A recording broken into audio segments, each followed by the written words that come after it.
For those of you still paying attention who haven't fallen asleep at your computers yet, say hi, YouTube.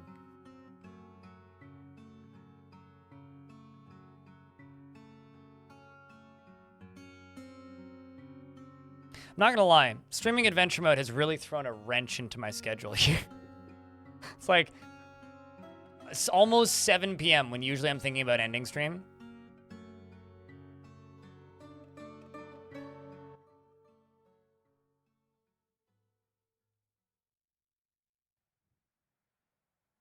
We do this. All right, so this is Creaturekeepers. And you want to know what's even better?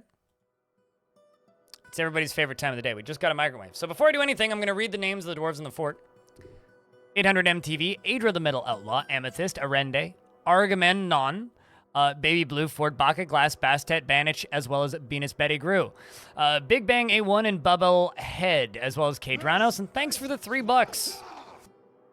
I appreciate the tips, because today is the, well, I guess the slowest day I've had this year, money-wise, which is actually true. Although, we're only 4 days in, so it's not a high bar just yet. Baby Blueford, Baka Glass, Bastet, as well as Banich and Venus Betty Grew, Big Bang A1 and Bubblehead, and K Dranos, and Caramel Nuke, as well as Cat Dodger, and Cathode Ray Tube, and Chi Cola, as well as Chromoise, and Chuck Spuck and Snuck, as well as Cosmic Surfer, and Darius Cardrin, Davin Hunt, and DB Explorer, Des Okan, and Diamond Destruct, Dr. Special 420, Draken Soul, as well as Drovin, Duck Astroth, as well as Eric Shadowblade, Faulted Thrower, Fraga, and Gloves, as well as Glass Half Empty, Haramisu, and Hot Rod Ricky. That one always like throws my brain out the window. Hordiger, as well as I Always Agree, Idrovis, and Gemma Hazir, as well as Jezza, and Joker of Spades, Killer Spud and Lanix, Lazy Man, Lucky Steps, and Lunreal, as well as Manticore Alpha and Monticore, Narc and Naoma, Notokasa and Pilot Guy, Prue and Psychotrop, as well as Quendelf and Raging Cave, Rare Candy Old School RuneScape, as well as Rye Moon. Salty Tempest, Solid Daddy, Satarob, and Scriprio, as well as Shadowstorm II, Shogun, Sparky, Spider Megatheist, and Stonecoat, as well as Telenarthos, Suited Giraffe, and Uber Ike, and Eurus McTinkerer, and Vox Tuberson, as well as Water Lyman, who somehow isn't insane, and Zeophane. You're the mayor because your spouse died. Caveman Doc, thank you very much for the $3. I appreciate you, mate. All right, so.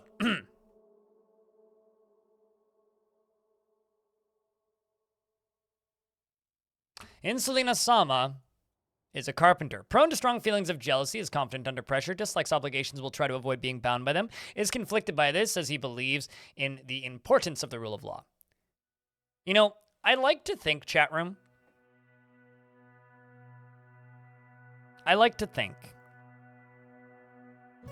that me streaming some adventure mode and you guys being as into it as you guys have been these last 2 days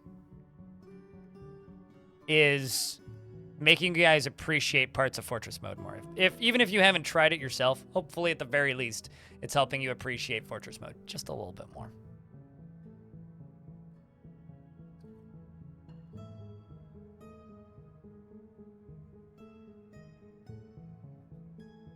Let's finish reading this. He's conflicted by this as he values the importance in the rule of law. He tends to reveal personal information and he doesn't tend to hold on to grievances. He tends to only form emotional bonds with others and he prefers to present himself modestly, doesn't often experience strong cravings or urges, and is open to changing his mind. He enjoys the company of others and generally acts with a narrow focus on the current activity, and he can easily fall into love and rarely develops positive feelings and needs alcohol to get through the working day. That I'm really curious to see how Adventure Mode is going to play on Steam Deck for those of you who use that. Personally views loyalty unfavorably, values tradition, doesn't care about art one way or another, and dreams of mastering a skill.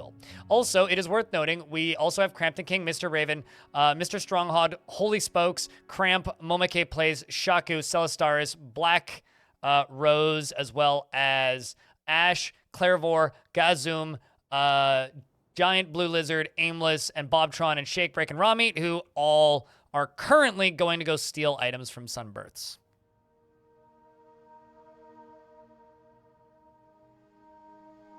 So keep in mind those dwarves are still alive. Because you don't care one way or another about art, you don't have any relations. You can join back Pocket Glass in a Mark's Dwarf squad in Sioux. Unless, you know, you don't want to be in the military, in which case then I'll remove you from that. Can I put you on making wooden crafts? I don't... Okay, I have a question for you. What wood? What wood? Wait, where do you propose I acquire this here wood you speak of? If you don't want to be in the military, just let me know. I mean, like, I'm sure we can get you into some sort of metal crafting. Next, Derp, anybody else want a dwarf? Yeah, you are a professional thief. I can get cavern wood. Yeah, we are getting cavern wood, yes. That is exactly where I'm getting the wood. I was making a joke, okay? Just calm down, chat room. Jeez. Of course you're allowed. Why wouldn't you be? You're allowed to have a dwarf if you ask nicely, and you asked. So sure. Rockwell, we can get you up here next. Same with Chad Broski. We do have quite a bit of space. He often feels filled with joy and feels a strong need to pay back any favor done for him. Is stingy with resources when working on projects and refuses to expend any extra effort. He is slow to anger and he tends to not be swayed by emotional appeals. He doesn't often feel envious of others and he is stubborn. He is not inherently proud of his talents and accomplishments and he is a friendly individual. He does not go out of his way to help others and he can be quite ambitious. He finds obligations confining, though he's conflicted by this for more than one reason. He can sometimes act without deliberation and he tries to keep things orderly and he can occasionally lose focus on the matter at hand and he is not particularly interested in what others think of him. He needs alcohol to get through the working day. He dreams of creating a great work of art and personally does not value the truth. You're also married to Alath, and you have quite a lot of family in the fortress, including Cosmic Surfer, who is the dungeon master. You know, I always say a good way to get in with a fort well is by being familially related to the cops. Anyway, this next dwarf here is going to be Chad Broski. Chad Broski is rarely jealous and intellectually stubborn, rarely changing his mind during a debate, regardless of its merits. Has great trouble mastering fear when confronted by danger. And he, sorry. I was just making sure that my camera was in the right place. I just kind of moved it and then didn't look. He is slow to anger and let's try this again. And he's conflicted by this since he values nature and would prefer to have more strife in his life. I keep losing my place. The text in the other version is so much bigger versus this. Okay, he has great trouble mastering fear when confronted by danger, and he is a friendly individual, and he's conflicted by this nature since he would ideally prefer more strife in his life. That is one of the hardest ones to read for me. He is quick to form negative views about things. He isn't particularly ambitious and he can sometimes act with little determination and confidence. He is curious and eager to learn and slow to anger. He thinks he is fairly important in the grand scheme of things and he does not go out of his way to help others. He has a calm demeanor and can handle stress and he has an active sense of humor. He dreams of creating a great work of art and personally sees sacrifice as wasteful and foolish and doesn't really respect a society that is settled into harmony without debate and strife. Sees competition as reasonably important and doesn't care about family one way or another. But yeah, I think the way my streams are probably going to work once adventure mode is in premium is we'll probably do like a month of fort mode and then like a week or two / a month of adventure mode. Is probably the way it's gonna end up working. Like, explore a world for like 4 or 5 streams, or like maybe 2-3 streams, like a week, and then run a fortress, and then when the fortress is done, do some more adventuring, and then run a fortress, and then when the fortress is done, do some adventuring. The thing that'll probably happen once adventure mode is in the game is right now, I'm primarily just doing mega projects, right? Like, it's like, okay, we're gonna build something redonkulously ambitious. The scale of and the reason I'm talking like this is because an ad's about to run. The scale of the forts that I'm going to start building once adventure mode is in premium, most of them are going to be a lot smaller.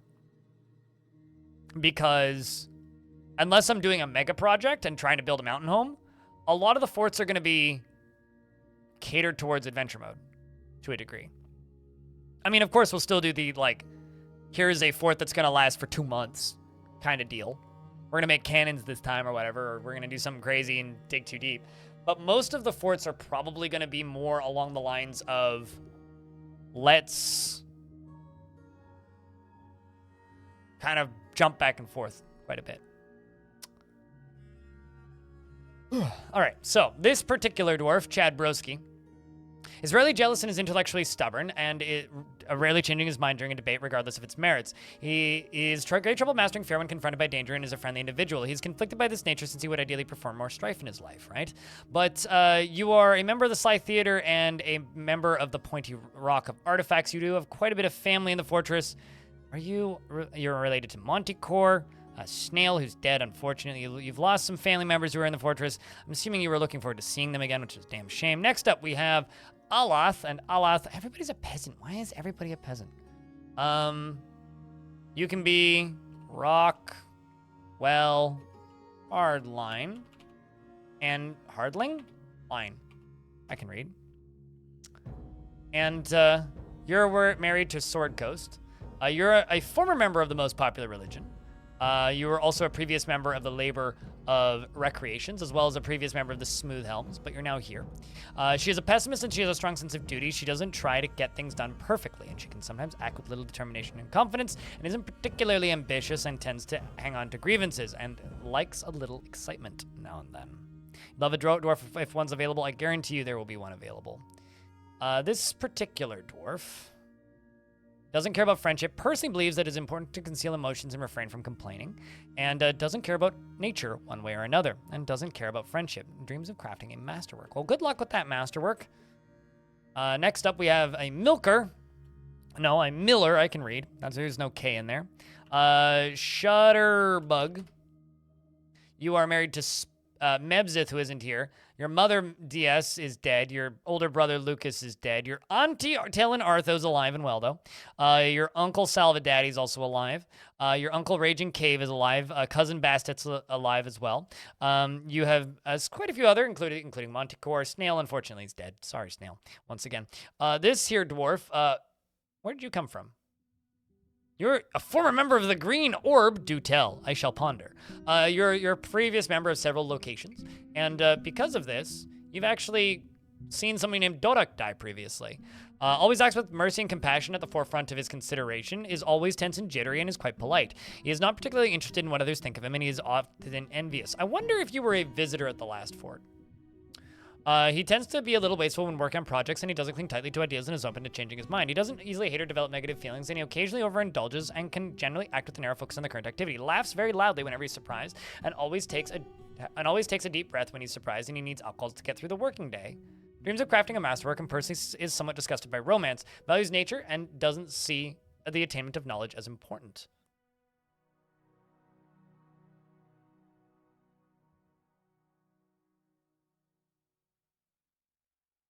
Taylor, I can name a dwarf that, but only if I can put your YouTube name in brackets next to it so that I know who it is.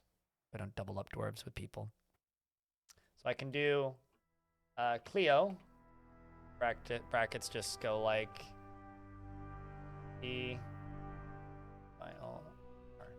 just so I know who that is. Has a very calm demeanor and has an active imagination. Doesn't often experience strong cravings or urges and doesn't seek out excitement. Has a tendency towards forming deep and emotional bonds with others and could be considered rude. Rarely feels discouraged and can handle stress. Tends to be a little tight with resources when working on projects and is a friendly individual. Tends to not reveal personal information and winks during conversations and needs alcohol to get through the working day. Dreams of crafting and masterwork and personally finds himself to be somewhat disgusted with eloquent speakers and values good craftsmanship and doesn't really see the point of working hard. You worship Nimur, and you are a member of the most popular religion, the Doctrine of Judging, which is the religion of laws. I think that's everybody. Have I missed anybody? Because I can just let this run.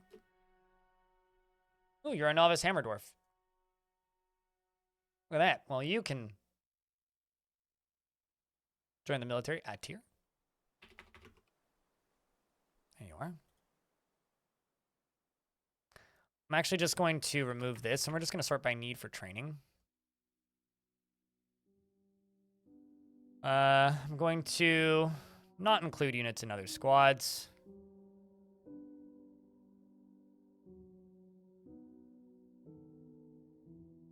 Zuntir, Onul. Chad Broski and Swordcoat, as well as Rockwell. We're going to throw all three of you guys into this Marksdorf squad, by the way. As well as Saigon and Dodok. Is your dwarf doing well, Joker? Let's see. Also, feel free to ask me to check in on your dwarf. You're meditating on murder, which is perfectly normal. Perfectly normal. Yeah, you're doing okay. I mean, tends to think before acting after the unexpected death of somebody. And he sees perseverance in the face of adversity, bullheaded, foolish. A turnaround after seeing Burr's dead body. Most recently, you were upset after being unable to pray to a particular god, but that's okay. You're frightened after being haunted by the dead. I'm sorry. And over here, we're going to go memorial something. So has anybody here not seen this fort before? Because I think I have a slab to place over here. Yuristov. Because this fort's kind of big. We are currently in the process of removing this boulder here. And, well, let's just say that the most important and most common and most popular job in the fortress is putting stuff in the golden minecarts and then pushing them down the minecart track. Because we've got a lot of boulders over here that really need to get removed. We're also going to do a little bit of work digging down into my trench today. I'm thinking about widening the trench a little bit down into here, so maybe going a few tiles deeper all the way around this. Because this trench is going to go all the way down to the caverns, is the goal. So we're going to have a trench that goes shoomp all the way down. Chat room investments are open if you would like to invest your tickets, for those of you who care. Today's been like a really weird schedule for my stream. Merchants have embarked. We've already traded with them, so that's good. If I jump all the way to the top, let's see how my constructions are doing. I do have one dwarf in prison for some reason who's in love with rare candy, which is a shame. But it's not a shame that they're in love with them. It's a shame that they're in prison. How do you actually feel about being in prison over here, Iteb? You're guilty. Well, you clearly did it then. As I scroll down, we have two temples down here as well as our mayor's office, which is very, very fancy. I'm sure Lanix loves it. I mean, seriously, Lanix, how do you feel about your office? You're interested after having an intellectual discussion. Satisfied after conducting a meeting in a good setting. Well, you really like your office. I guess that's good. You need some new socks and some new gloves, but that's fine. Caramel Nuke, the captain of the guard, just had a intellectual discussion. They just had a meeting for the sake of having a meeting. I didn't know they could do that. So I think I still need bedrooms, which is probably the thing I should be working on. Yeah, we absolutely need bedrooms. Okay, so that's what we're going to do. We're going to work on bedrooms. I got some bedrooms here that haven't been set up yet, so let's do that. I've been just kind of plopping bedrooms in these spaces as I dig them out. So I guess we can move down a layer and dig in another bedroom. There really isn't much space left in this one for another one, because I'm not exactly being particularly uniform about these, as you might have noticed. I'm going to start carving this out. And while that is working, all the way over here, up plus up one, is going to be my cave-in traps. Now, I don't actually know how I'm going to set these up, because I've kind of given myself this weird conundrum. Well, actually, I mean, I don't necessarily need to be able to access them once they're set up. I just need to be able to set them up. So I'm not going to worry about my conundrum, and instead I'm just simply going to dig into this cliff a little bit here. And I'm going to set this priority up a little bit because I kind of want them to do this first. Once they start digging into it. Once they finish everything else, that's fine. But this is going to go, because this is what, layer 63? Let's go up to layer 73 is how high this is going to go. Because starting on this layer, I'm going to need a walkway that goes over here all the way up. 73. Actually, Actually, technically every other layer.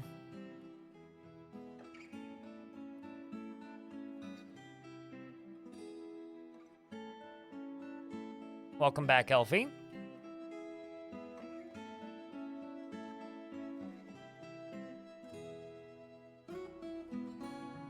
Okay, so you, off. You, off. You, off. Gone. You, gone. Gone. Okay, sweet. Counted that right, too. So now what we're going to do is down here, all the way around here, dig up. Rather, up, not down.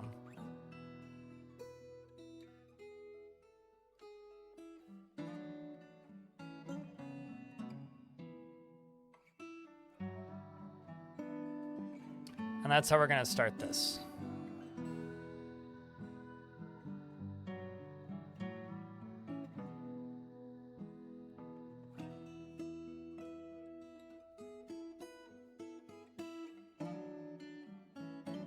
Looks like you're just in time for Fortress mode. Yep. And I've realistically probably got, I don't know, an hour and a half of stream left in me.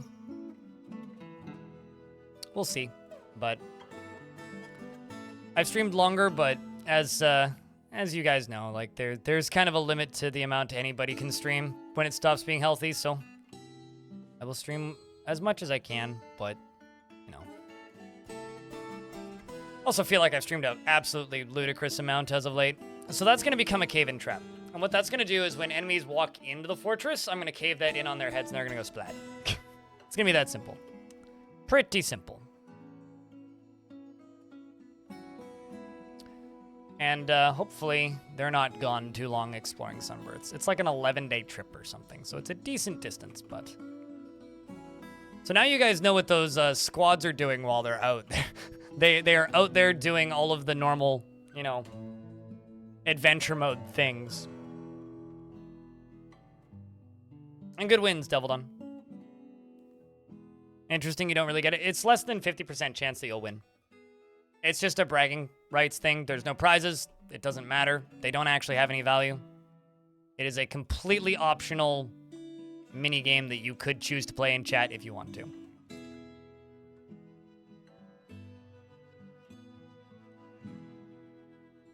Yay, gamer score. Yeah, useless points that don't matter. Steam achievements.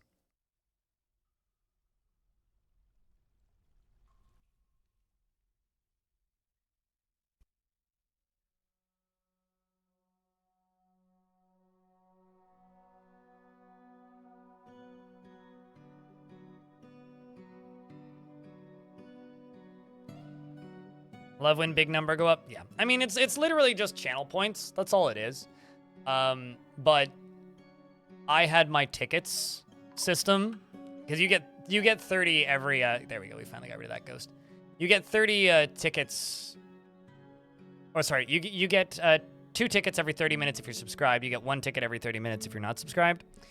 And it was just a system that I made ages ago to kind of see how long people watch the stream for. And I made it ages ago. Before Twitch had their channel point system, and then when Twitch added their channel point system, we did a poll on the chat, and chat overwhelmingly voted to keep it. So it's just an antiquated artifact of the fact that this channel is ancient, and we just decided to keep it. That's all it really is.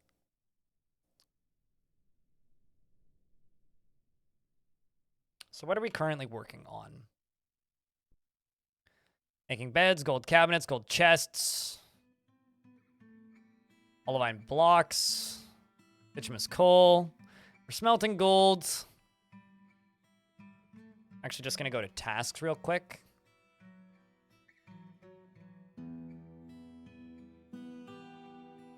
I can type. I'm gonna cancel all of these real quick because all of the ordered ones will just get reassigned. I'm going to.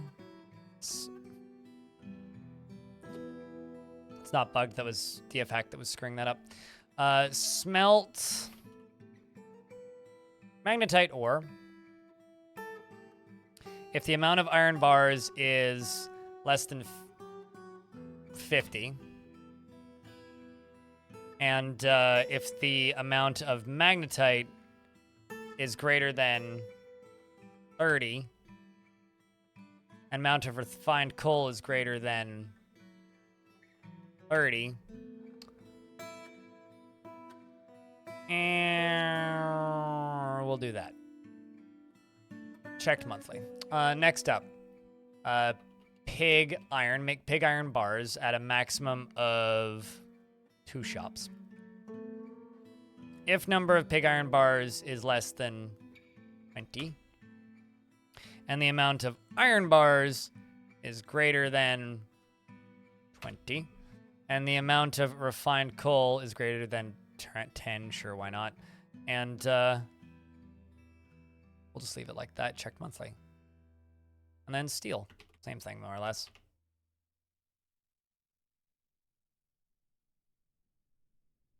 Although I was going to increase that one up to 20.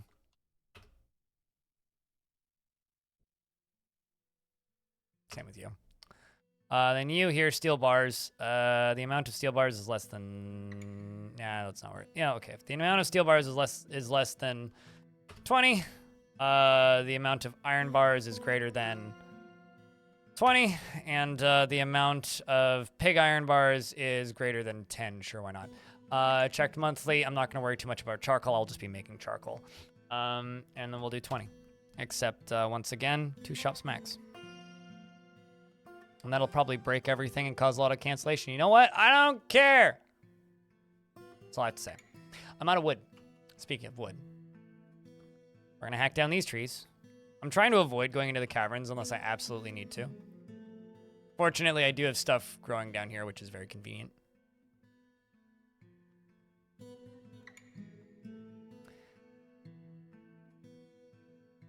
Just to kill Pinky Dry, since you could use Pinky and Thumb and sugar and spices were those commodity back in the implant. I have no idea what you're talking about. Lies the points are what separate the vermin from the peasants. Okay.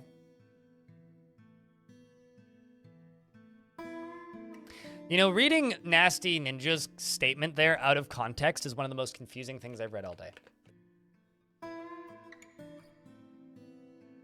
I'm just going to put that out there. Also, username checks out.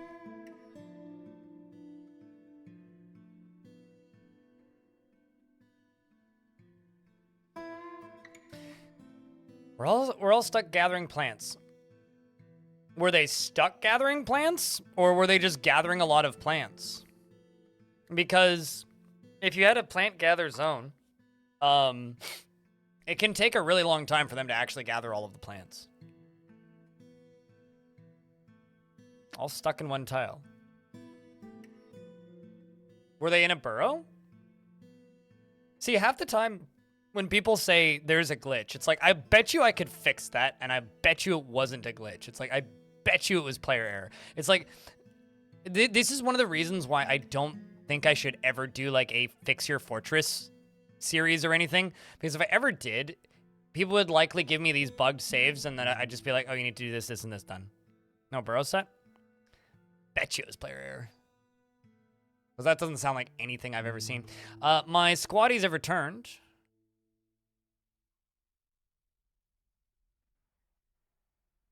Question is where?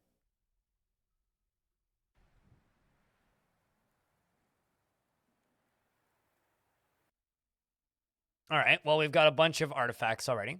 We've got Conrad Gassol. We've got an iron mace. We've got Iteb, Inob, the steel short sword. I've got Dazka's Wrath, whatever this thing is, a faceted metal left gauntlet. I wonder if you could found a mountain home by simply stealing enough items from a previous mountain home.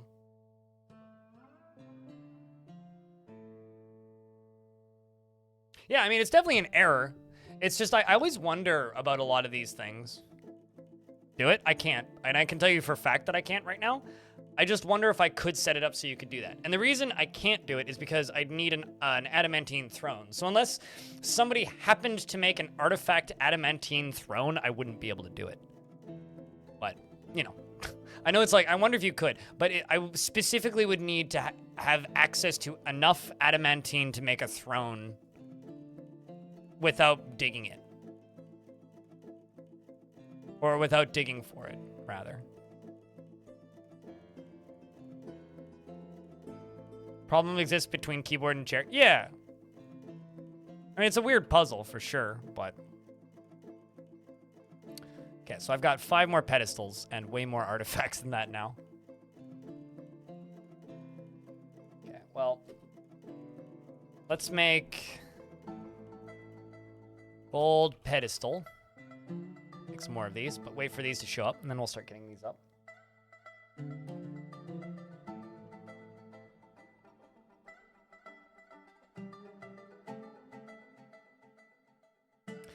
You know, also, Elfie, we were talking earlier today about why acronyms should be illegal. Speaking of things that shouldn't be illegal, LazyMan32 has been possessed. Okay, let's scroll up. Whoop.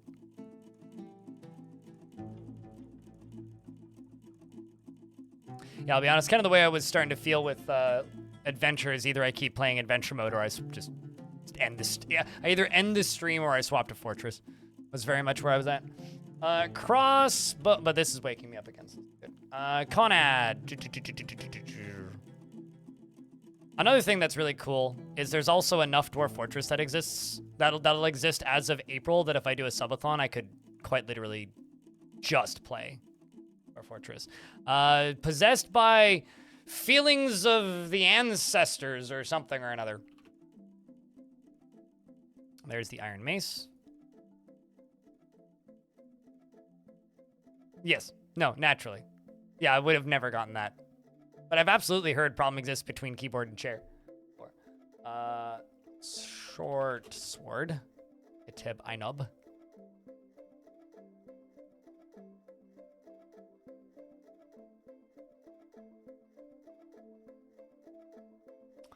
It is taking them forever to actually get these items up here, though. There's probably just far too many hauling items, actually.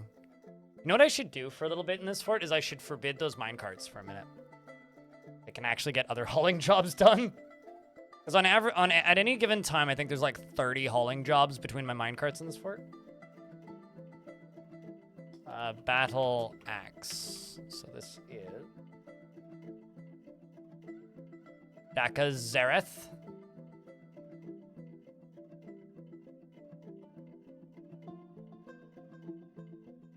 Not sure what the faceted metal thing is. I mean, normal things. Thong.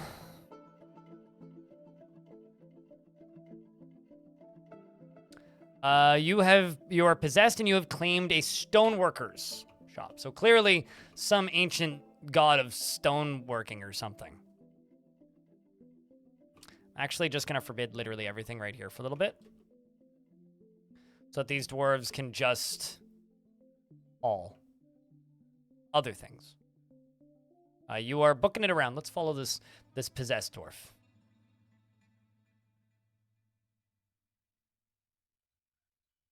This is how we know that you rocks, lazy man.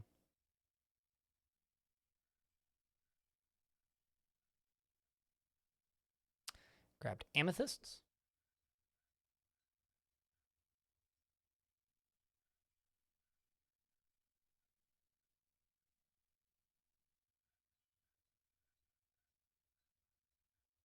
I feel like it might just be a sign that I'm getting old. And I'm pulling this out of YouTube chat. But I've had a really hard time giving a shit about birthdays. Since roughly around the time I turned about 22. It's like, I don't like it when people remind me it's my birthday, and I don't like celebrating my birthday. 2 granite, chalk, copper cap, tower cap logs, brown zircons, amethysts, 2 gold bars, rock leather, and pigtail cloth. It's a mason shop. Hopefully you make something cool. Since before Christmas, what have I dug out? Well, I mean, I wasn't playing this fort before Christmas, so.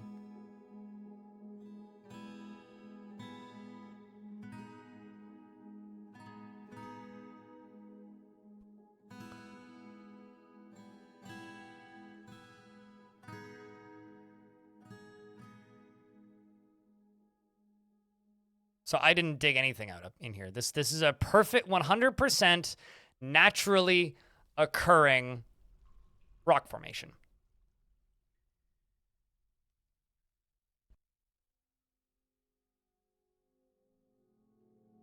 I don't know what kind of travesty you were referring to, Chromoids, but there's absolutely no way that something so strange sounding could possibly be true.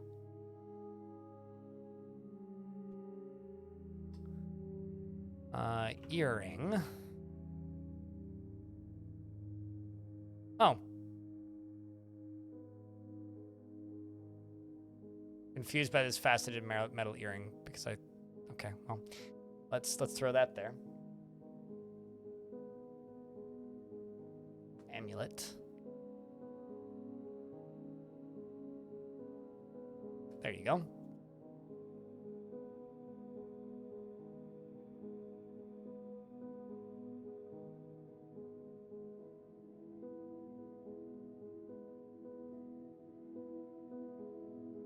Oh, I have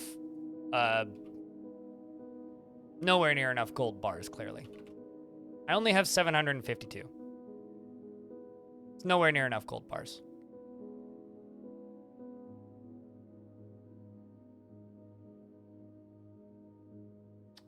Battle axe and mace.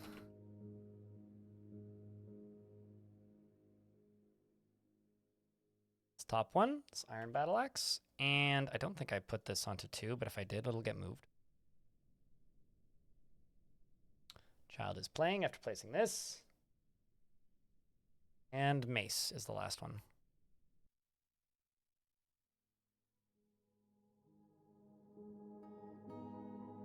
It is this thing. Also, for reference, most of these artifacts were made in my last fortress and not by me.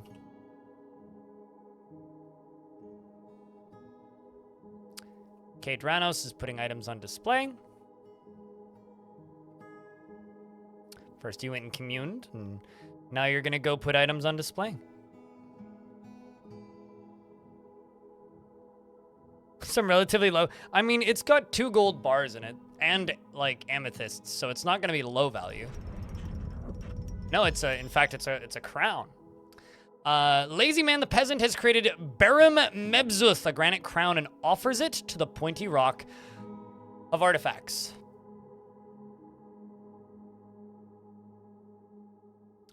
This is a granite crown. All craft store ship is this must be a heavy goddamn crown. All craft store ship is of the highest quality. I mean, it's only 2 dwarf units, but geez.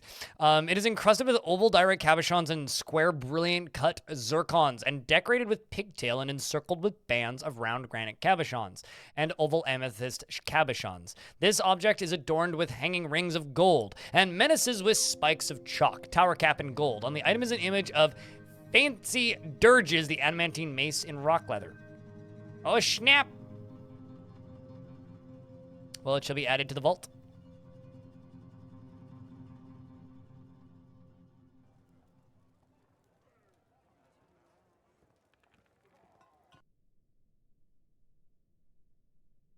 Apparently my dwarves really want the sweet embrace of lava, but no one but 2 decided that it was their job to clean the water.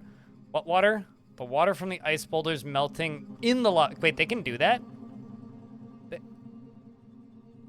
They shouldn't be able to path into the lava. How deep is the lava? That's bonkers.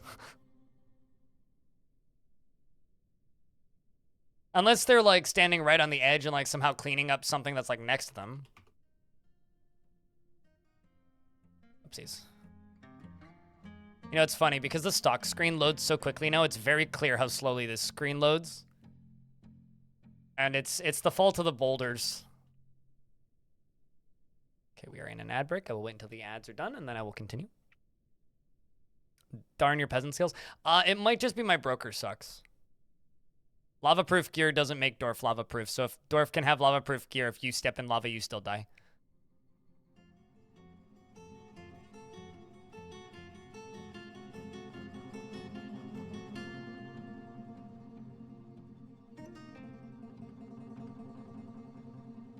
I was just starting to collect there. It was an easy collect. Oh, I understand. Okay, so they're like darting in between them.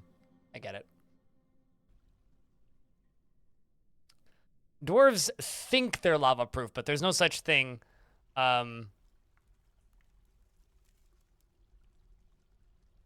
There's no such thing as a lava-proof dwarf.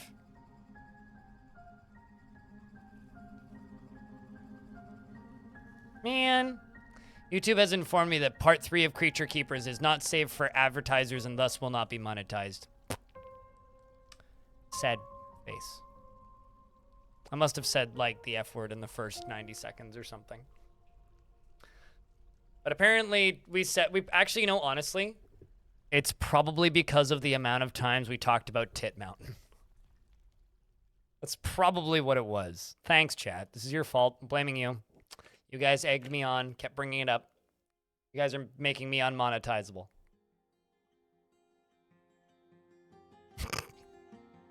It's okay. It's going to cost me like $3. It's not the biggest problem.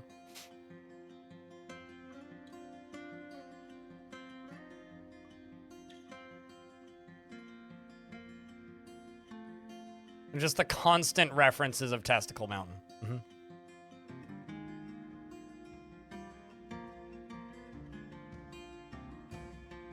Dwarf and lava safe armor is like a pot pocket. I mean, the dwarf would literally burst. Put item on display. There you go. Crown is now up there.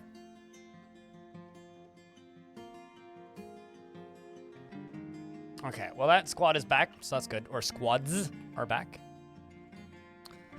This is going up slowly. They're digging this area out.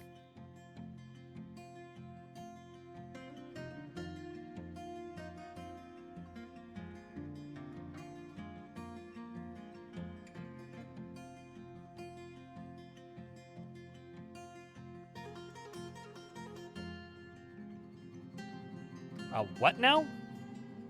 Nasty?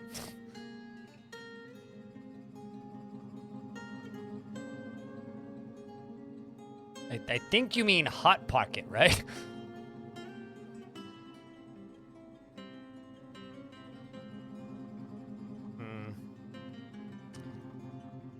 I should separate this into two, shouldn't I?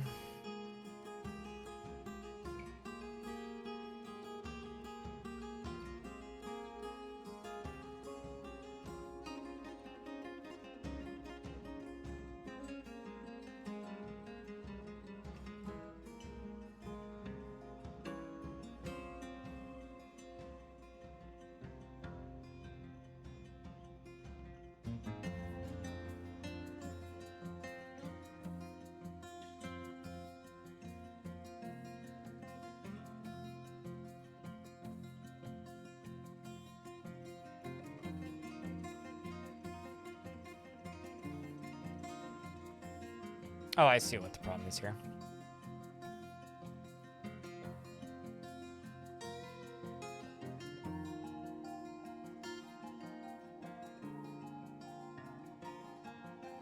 I want to do it this way.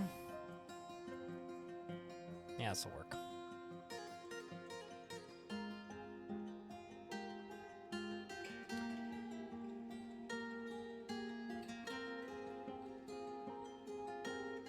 What I actually need to do, figure out how to actually do this. I move up one to up here. Problem is if I do it down. Okay, so what I should do is I should do them this way. You should go up instead. So they should mimic each other.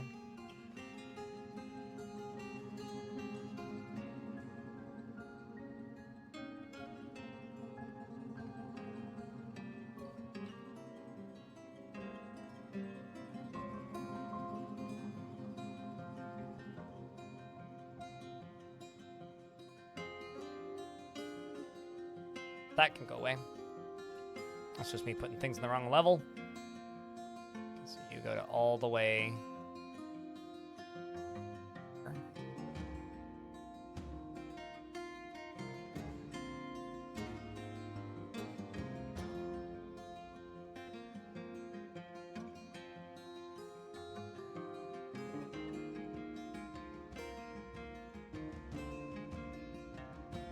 Just gonna wait until they're finished digging it out, then it's easier for me to queue up. It's a very spicy, angry hot pocket. There's a dwarf in lava-proof armor, which, by the way, is just like iron or steel.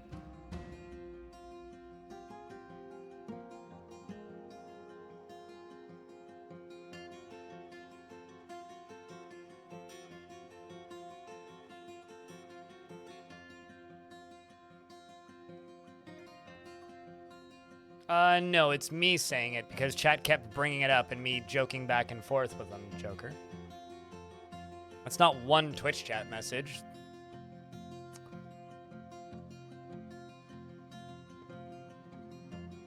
You saw your last chat? Hey, man, you should listen to me speak.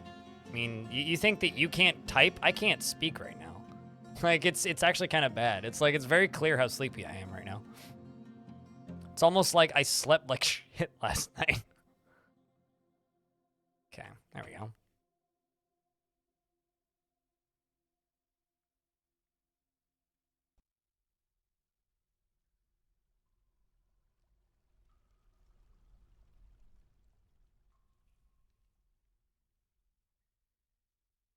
Almost like, anyway.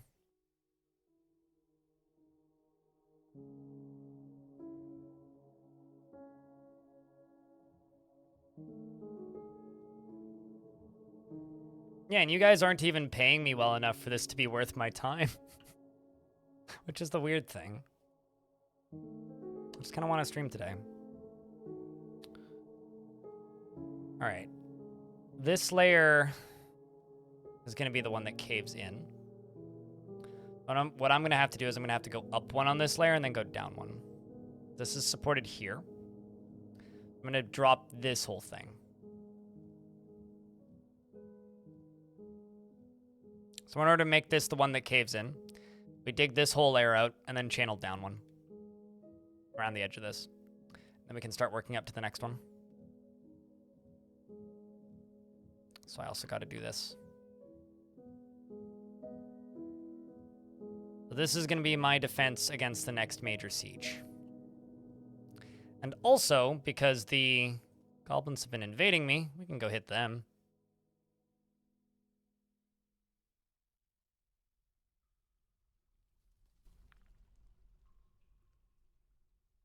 I also need an area for my dwarves to easily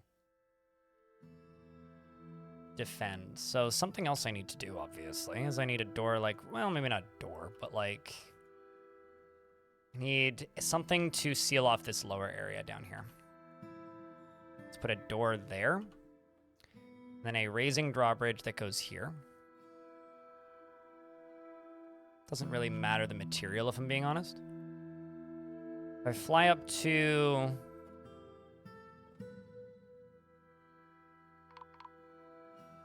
Thatchers, that does not count as a siege. I am not gonna... Well, it's also not hooked up, so I couldn't anyway. I'm just going to tell the military to go stand here for a bit, and then I'm going to forget about them. Go back to what I was doing.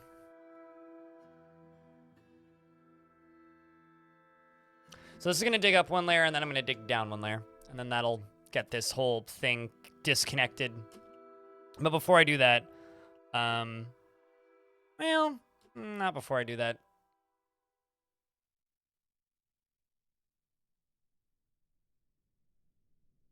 Yeah, we'll just leave it. But I will need to drop these down so it's disconnected. Then I just need a lever to connect this to.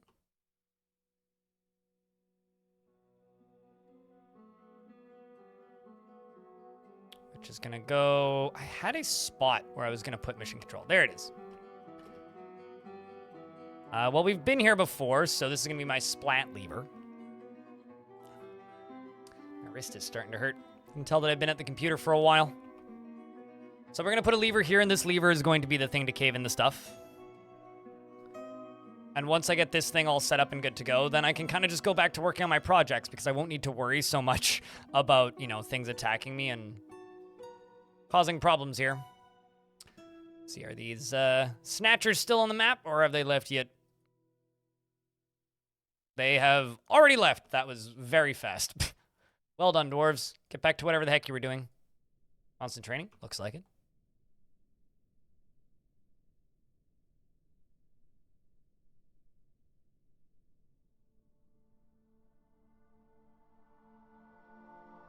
I'm building a support, and then I'm suspending all of this on it, basically. So this support is here, which is going to support all of this. Diagonals do not support boulders, or does not support flooring. So essentially what's going to happen is this entire thing is just going to get plugged like a cork when it falls. It's just going to go, thunk, and this whole thing is just going to be one giant solid rock. What I could do, actually, is fill in the edges of this, so when it falls down, it would just perfectly, like, funk right into place, and there's absolutely no chance anything would survive. But I'm pretty sure once this thing falls down, nothing will survive it anyway. And it's long enough that I should be able to get most of the goblins into here. I'm not entirely sure what this whole thing is going to look like when it's done. I have a few working ideas. All of them are very ambitious and would take a bajillion years, so I'm not sure which ones I'll end up doing, but I guess kind of the full-on idea is this is just going to be some sort of tunnel with some sort of... or this is just going to be some sort of tunnel, and you're not going to want to walk along it. I'll just put it that way. You're just really not going to want to walk along it. It's going to be a bad time if you happen to walk along this tunnel. Okay, well, need more schist anyway. And then this needs to be dug out, and then we need to work on more bedrooms, which is the actual priority here. Also, probably should just assign some more miners for a bit. Not ones that are in the military, though. BB Explorer, Manticore, BB Blueford. Or you guys can all grab picks. You can't figure it out? How do you gather your pet followers in adventure mode? No idea. I was struggling with that all day. I know that if you hit C, you can see the direction they are, and if you hit Shift K, you can track them.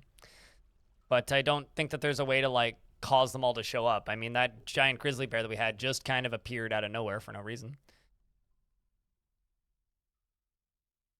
Playing dwarves as little crafts guys who just want to make cool stuff and set up traps and whatnot because everyone keeps wanting to steal their cool stuff. I mean, that's like the gameplay loop of Dwarf Fortress. You build cool stuff, then people try and take your cool stuff, and you go, hey, wait a minute, and then you take your cool stuff back, and then somebody else tries to take your cool stuff, and you're like, God damn it! And so you take your cool stuff back, and then they try to take your cool stuff, so you punch them in the head, and then they try to take your cool stuff, and you're like, why? And then then you fight them, and then you exterminate them, and then there's mass hysteria and wars, and then everybody gets super terrified and upset because everybody's dead, and then you steal your stuff back, and then you go, well, at least I have my stuff now, and all your friends are dead, and you're like, man. And then you start a new fort. You can have friends again. And it's the cycle. It's a cyclical repeating cycle of making cool stuff and people trying to take it from you. It's just like real life. A caravan from the mountain home, I think, has arrived. Yes, the dwarves have arrived to trade.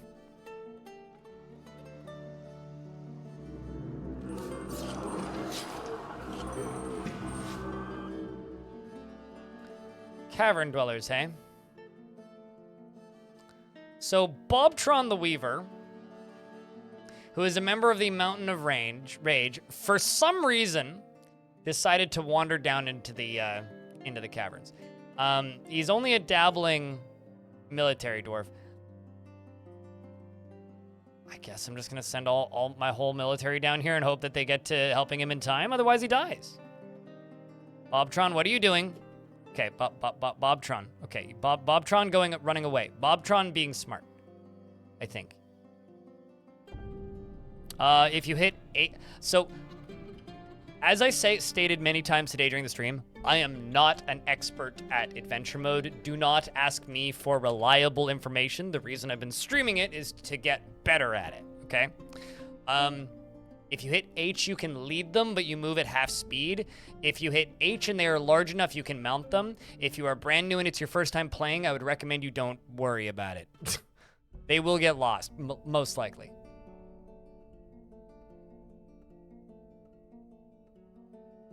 Actually, just gonna lock the dwarves inside, unless they refuse to, and that's fine. Okay.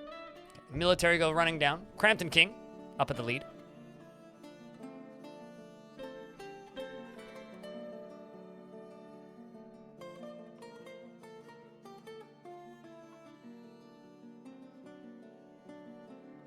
Where the heck did these cavern critters go?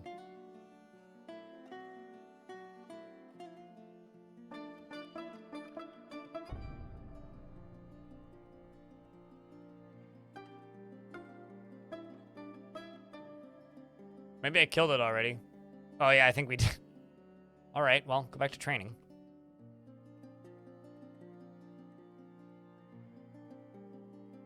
Turn this off. Ask you to Shogun to come and trade, who's the Exalted Barricade. Yeah, it's super duper duper cheesy, and in my opinion, shouldn't be possible in the game, though. But yes, it is there, and so I use it.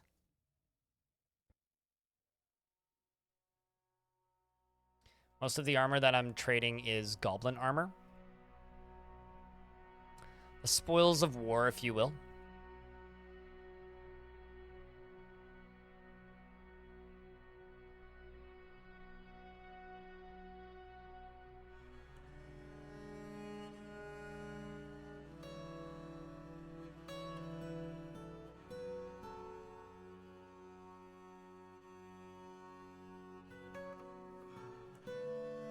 You know, something that I was thinking about last night while getting ready for bed is I really hope that Adventure Mode releasing on Steam makes people stop comparing Dwarf Fortress and RimWorld.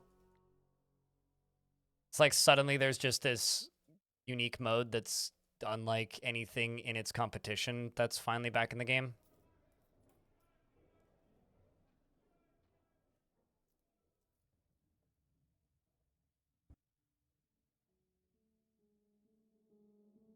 That'd be nice. It would save me a lot of raised blood pressure.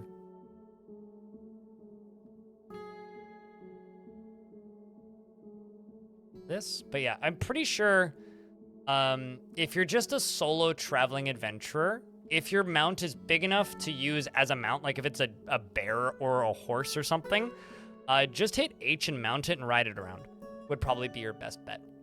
And then when you're not riding it, it'll generally stay in the general vicinity as you, and just abuse Shift K and follow its tracks. Would be what I would say. That's what I would try and do after a couple minutes of thinking about it. There's much to share. We've added information to your civilization and world info. One day, building destroyers will all be fixed. You know, I'm starting to wonder, actually, if maybe this is just me starting to, like, forget how the game used to work. I'm starting to wonder if building destroyers ever worked properly, or if I'm just misremembering. You know, like, similarly to, like, the historical logs thing. Not logs as in logs, but logs as in, like, combat logs and stuff, and the notification screen. Like, I'm wondering if it's a similar situation to that, where they never actually did work the way we thought they did, and we all just were really bad at locking doors before, which is possible. I don't know. But I do vividly remember locking doors and Forgotten Beasts ripping them over. So, in fact, I'm pretty sure I have video footage and evidence of that.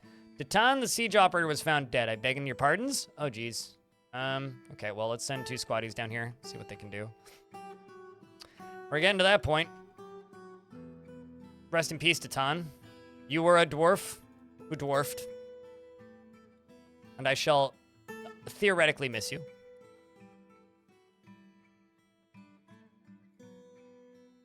But yeah, I would like to have every single weird eccentricity about this version fixed. The thing is, the one that I can't decide if I want it fixed or not is the randomly exploding trees. Like, could we either, A, get fixed exploding trees so that they don't explode anymore, or B, could I figure out a way to, like, consistently get exploding trees so that I could use that as a form of defense? Because just, like, randomly explosion trees is very funny. Intercontinental ballistic trees is one of my favorite memes of the year. Is your dwarf still alive? Let's double check. I think so. That's bad news. Did you ever have a dwarf in this fort? Or did you have a dwarf in the last fort? ICBTs, yes. Was an older fort? Yeah, because this is Creaturekeepers, not Sunbirths. So, possibly? Not sure. If you would like a dwarf in this fort, just give me a holler. We can get you named if you would like. I have had some dwarves migrate over from Sunbirths, but the numbers are very thin. It's like 2 that I've noticed.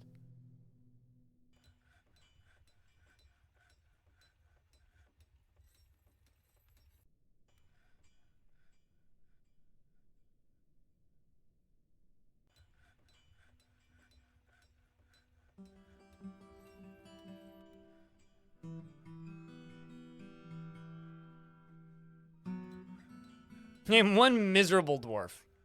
Assuming they're not named. They're both named.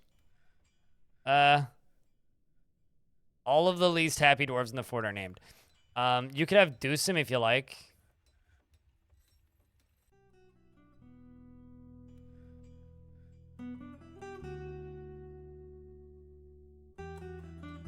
You're Deucem? All right.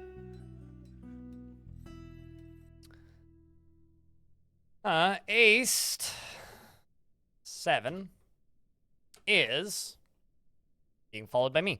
Has great trouble mastering fear when confronted by danger. Is quite polite and is not inherently proud of her talents and accomplishments. Can occasionally lose focus on the matter at hand, and she is trusting. She tries to do things correctly each time. Oh wow, there's a very injured dwarf right there. You're currently giving stitches, and she is not particularly interested in what others think of her, and she takes She takes help and gifts without feeling particularly grateful, and she needs alcohol to get through the working day and does not mind being outdoors at least for a time, and doesn't really care about anything anymore. Dreams of mastering a skill and personally finds artful speech and eloquence wasteful and a form of deliberate deception. Treats it as such, and values independence and finds leisure time wasteful. Your husband, Dodok, is a recruit in the military. You're a member of the Doctrine of Judging. You are obviously a short, sturdy creature. Fond of drink and industry, you're satisfied at work and horrified after seeing a goblin's dead body. Well, you seem to enjoy working in hospitals. I'm gonna make you a doctor. Specifically, surgeon. And, because maybe you'll save your husband's life. And this is going to be the new hospital, so you might as well actually get this done.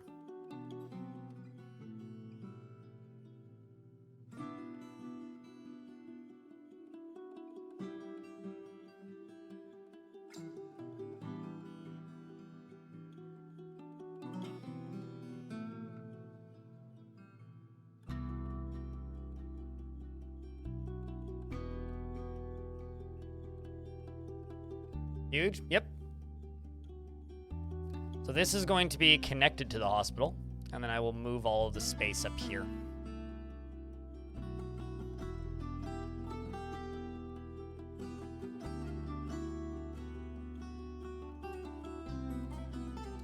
I should really, like... Ooh, you know what I should do? Be a bit of a pain. I should make housing for the doctors over here.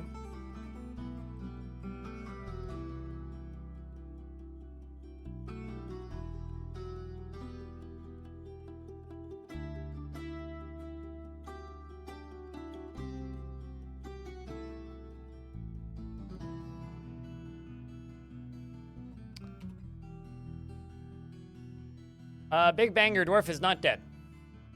Sorry, I'm just reading one thing at a time. Just a wee bit behind.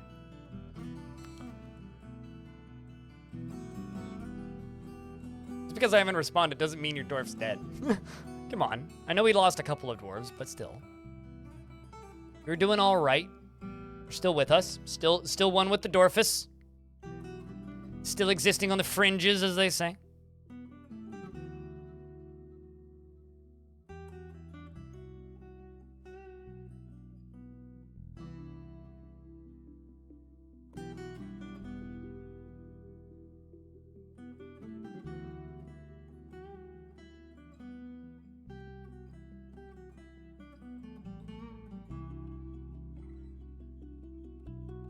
We're trying to will it into reality. Why do you want to be dead? What?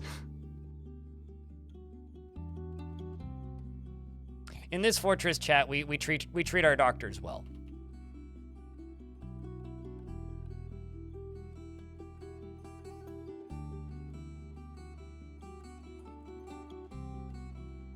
This is such a weirdly wealthy fort.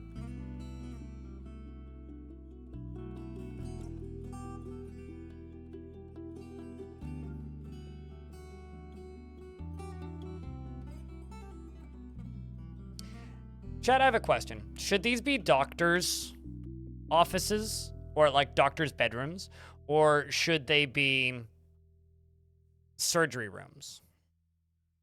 Because now I'm suddenly conflicted.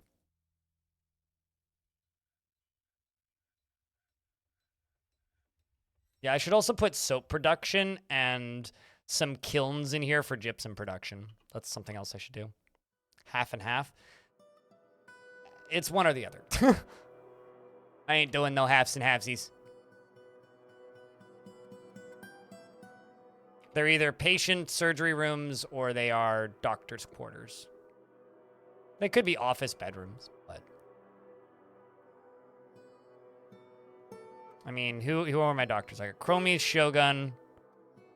I'm just gonna remove Shogun because you are... Okay, so...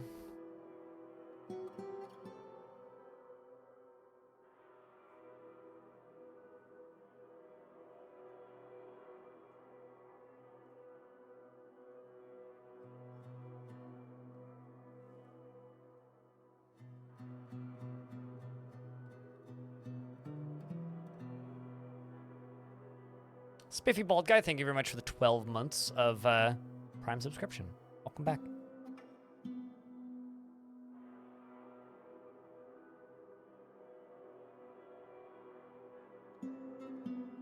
I mean, I was thinking office / dining room for the doctors, but like...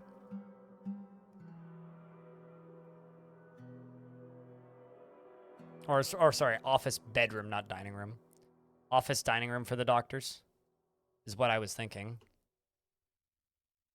Why is there a duck there? Or, I mean, an alpaca, rather. I can see. No, actually, I can't.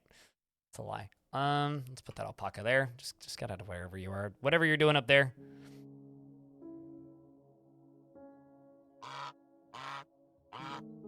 Okay, I also need to connect that lever that I set up a minute ago. Which is up here? Yes. So you right here. This can be a splat block. It's gonna go right there. Still working on that.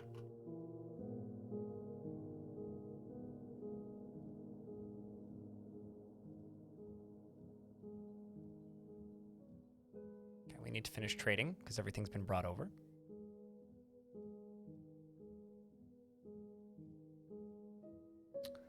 Thought about bedrooms assigned off the hospital or the doctor's guild, but you don't often get that far. Yeah, that's fair.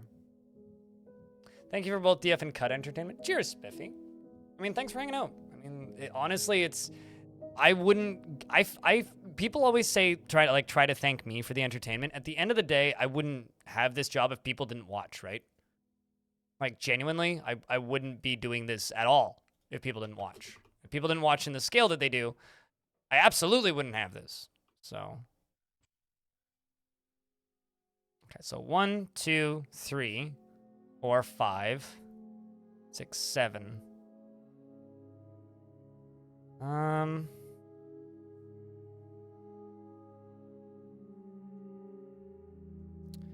gonna remove Killer Spud from this job, and all of these dwarves are going to get these bedrooms. We're gonna do bedroom office. 1, 2, 3.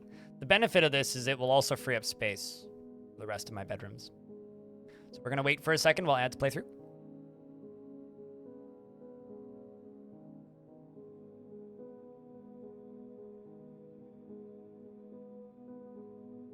You've developed a love for Caves of Cut after watching. You know what's funny is according to my stats from this year on Steam, only 8% of my gameplay time was in Caves of Cut. And everybody is thanking me for Caves of Cut. It's a fraction of the game I play, or of the games I play, but everybody's just like, yay, Cud. It's like, glad you guys like Cud. Although I will say this, I'm really happy that you guys watch Adventure Mode more than Cud, because I was very much expecting the stats to be very similar for Adventure Mode as they have been for Cud, because they haven't been great for Cud. As much as I love Cud, Stats are kind of not great for Cud when I stream Cud. Do not take a shot every time I say Cud, because you might be dead at this point.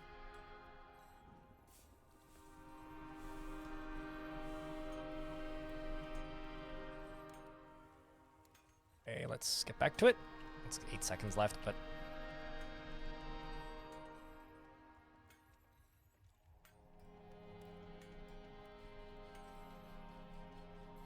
Adventure mode is another beast. Adventure mode is like this weird dark horse of my stream right now.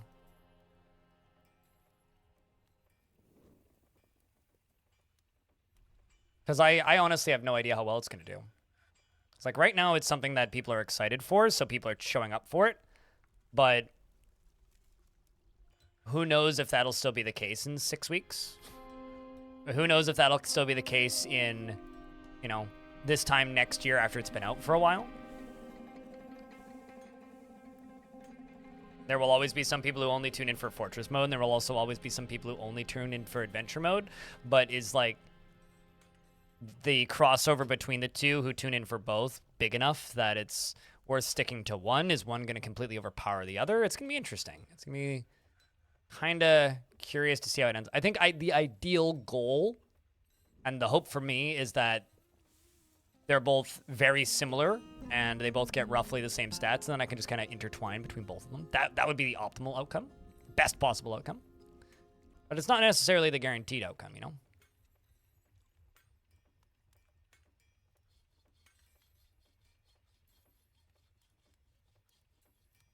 Oh, absolutely, Venus. No, you are very correct there.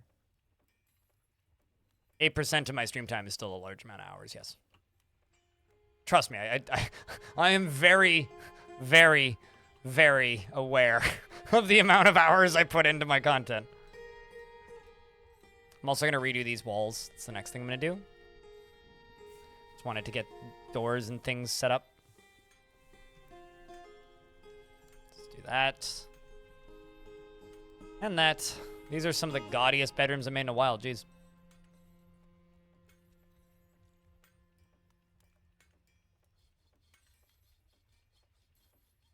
Yeah, but at the same time, the past 2 days, streaming Adventure mode, I've had an average of like 250 people watching.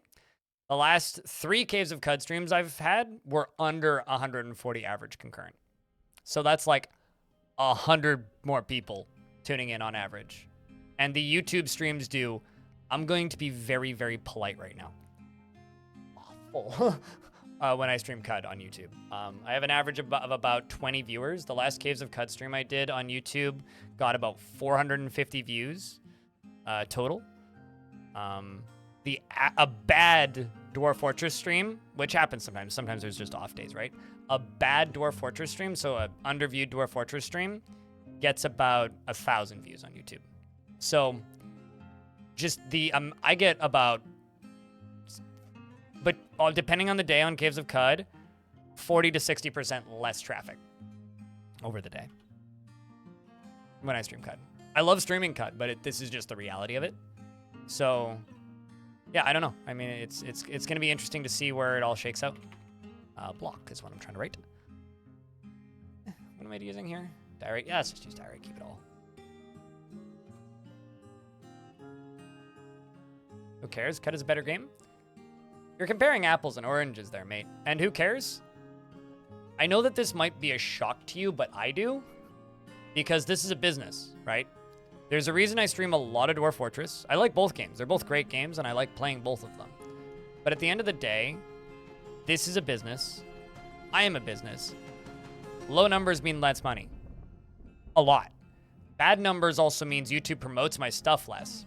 So if I do 2 weeks of Caves of Cud content with no Dwarf Fortress, that's like willingly taking a pay cut. So I enjoy both games and will create content for both games because I enjoy both games. But doesn't matter which one you yourself prioritize. If one game on average nets me about $20 an hour and the other game nets me on average 6,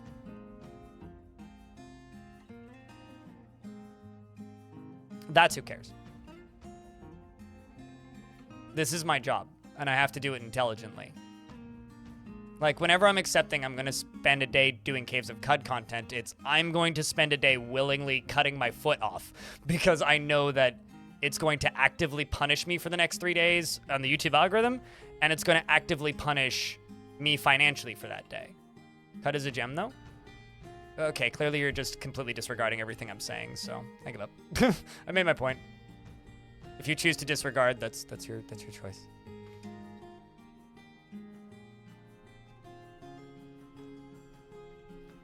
All right, so then once all these are set up, I will assign office, bedroom, office, bedroom, office, bedroom, office, bedroom, and get all this stuff set up. We'll also finish, when I assign these, I'm also going to remove the doctors from their previous bedrooms using the rooms tab. We're also gonna get this thing fully set up. Any laws been broken? What do you mean? Cosmic Surfer?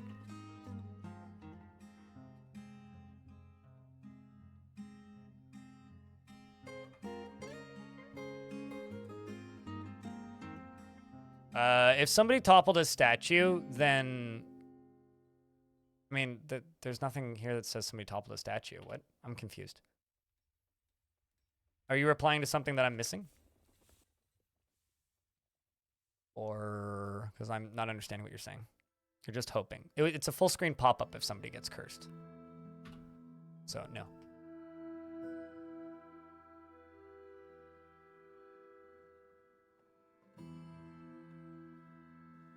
Do I ever wish that you were just naturally liked mainstream high-income games like Fortnite? Do I ever wish? Are you asking, do I ever wish that I made more money? Is that the question?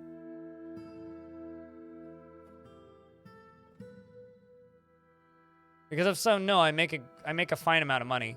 I just wish that I didn't have to choose between money and a game I wanted to play. I just wish I just wish that the average number of people I have on every game tuned in for every game. That's what I wish. I mean, but almost any streamer will tell you that, because every streamer to a degree has their niche. We all have to choose. And there will be days where people tune in, and there will be days where people do not. And there's not much you can do about it.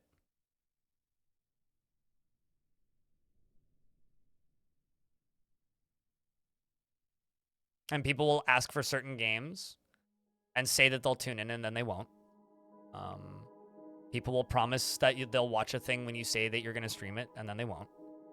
And that's how the industry works. You have to pick and choose your battles. I don't wish that I was streaming Fortnite because, frankly, I would be a completely different person.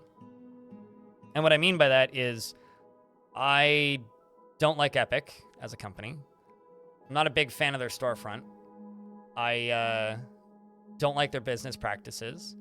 I don't like the way most Fortnite streamers have been making money for the past few years, which are with their bloody, like, Epic referral codes. That shit's weird.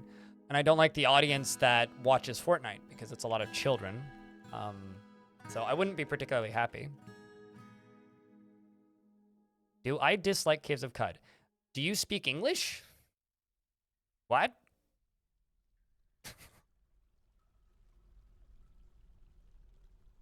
Because clearly you don't understand how the English language is formed into sentences and what words mean, if that is your outcome from what I said.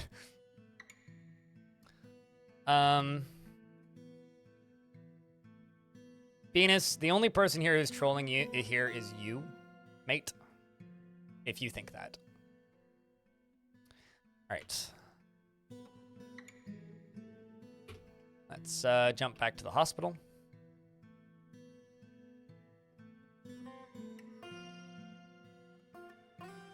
Chromoids. And chromoids.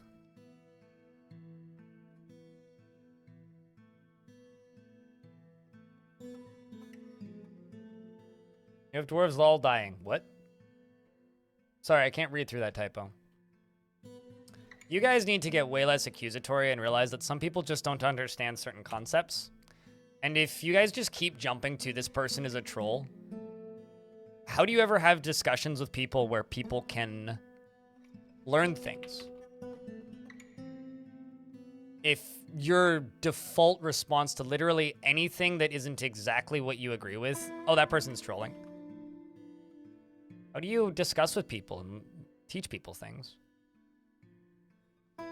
If you always suspect the worst possible outcome and the mass negative, like, how do you have a positive interaction with another human being? I can spell cathode. It's not C-H-A. It's A-T-C. It's A-T-H. Gosh.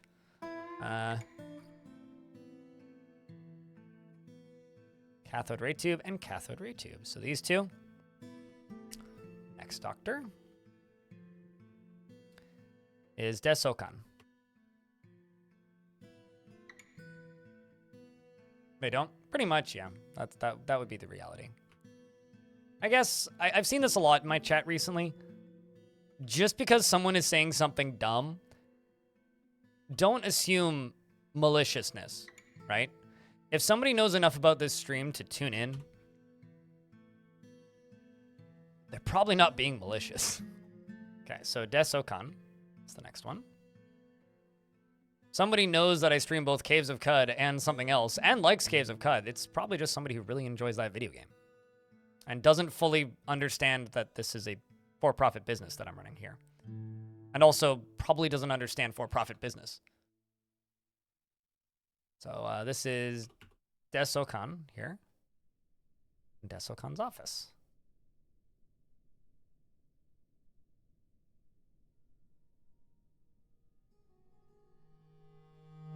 That too, Crumways, yeah. That doesn't seem like a fair comparison in this context. The person is talking about your coverage in CUD for and like for CUD and was frankly ignoring what you were saying and making baiting remarks. Yeah, but you also don't know how much this person understands the English language, right? I mean, I was trying to end this conversation by saying, "Do you understand English?" And I was just planning on moving on. That's where I wanted the conversation to end. But then you guys started being accusatory, and I was just kind of hoping the conversation would move on. Aced down here. Do you have a bedroom? You do.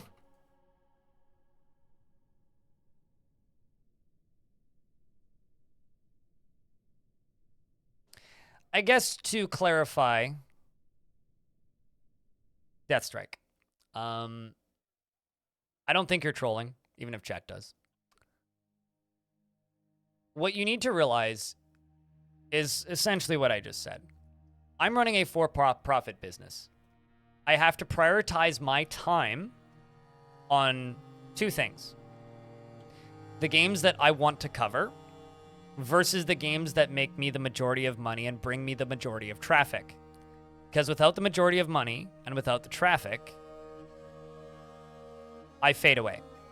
There's a lot of channels out there that just simply play the thing that they love. And they fade away, right? I love Dwarf Fortress, and I'm very lucky. I am in an extraordinarily privileged position in this industry because I can stream a game that I love, and then around that, stream other games that I love. So I am very fortunate. I'm not one of the unlucky ones who has to play games that they don't love so that they can afford to play games that they love. Does that make sense? A long time ago, I used to be known mostly for RimWorld, right?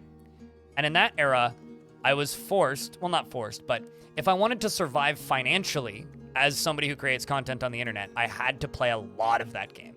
A lot of that game. Like, I'm talking like 100 hours a week of that game. And I was pissed off, sad, and depressed all the time. Because the only thing that I could really do was play a game that I didn't want to play so that when I had free time around the edges, I could tank my numbers and play games that I wanted to play, right?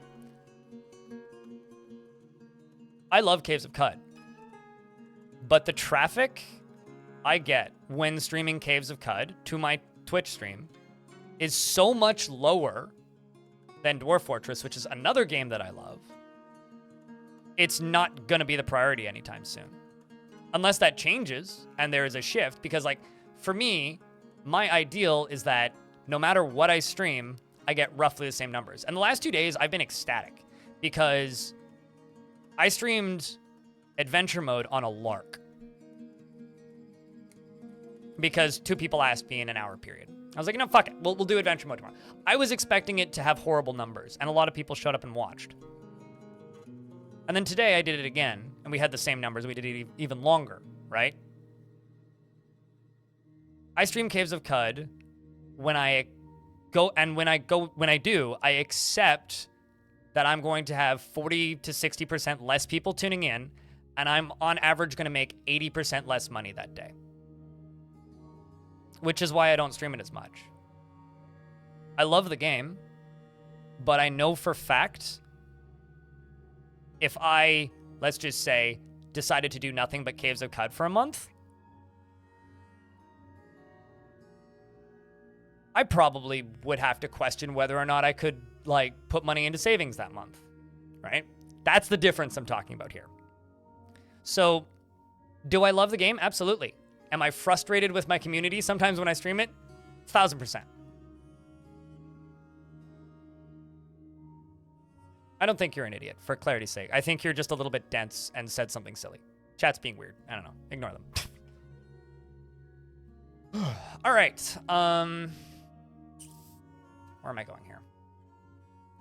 Anyway, thanks for coming to my TED Talk about streaming business. The Houses of Bronze, my hospital. Okay, so who's next? Cathode Raid Tube, Aced, Desokan, and now Hot Rod Ricky and Satarob. Wait, hold on a second. Am I crazy? Wow. So Cathode Ray Tube and Satarob, 2 of my doctors are actually married. I didn't realize that, but they are. So I don't actually need to use all of these. I have a free bedroom up here. Okay, so let's find Hot Rod Ricky.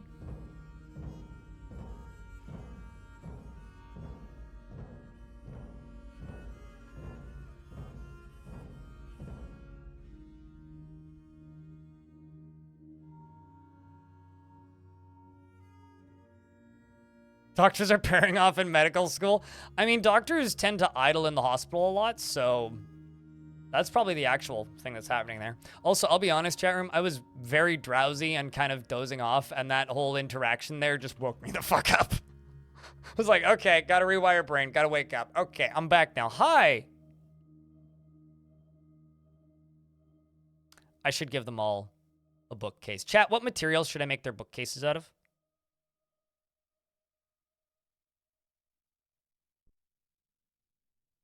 Like I should have another doctor.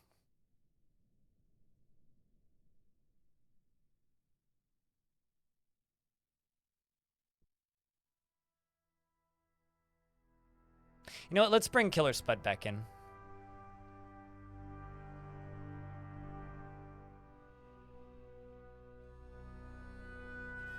I don't think I have pewter. I certainly have no glass. This map has no sand.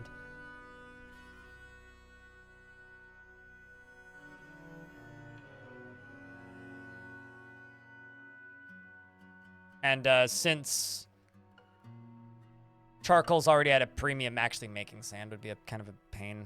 Rooms, that's what I need. Done. Done. I mean, I could obviously do rose gold. I mean, I got rose gold right there. I don't think I have any. Do I have platinum? What do I have? Hold on. Let's just see what we have. Let's start with what I have, and then we can figure something out. I got. Ooh, let's do black bronze. Black bronze?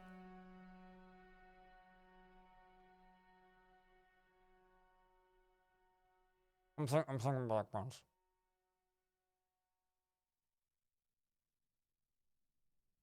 I don't know what that means, Frog Fire. Can you explain like I'm 5?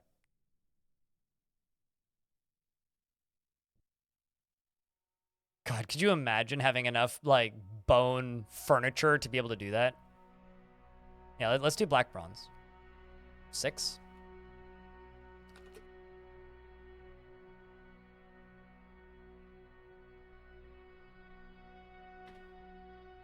Spud. Doctor. And Spud. So who's my chief medical dwarf? Because I don't think it's one of these. Yeah, it's Uberik. I'm going to move that to Chromoise.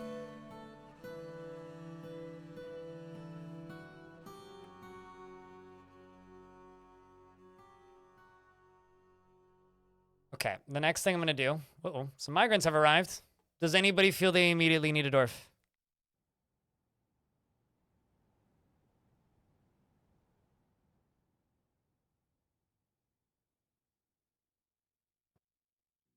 Valleys? Okay.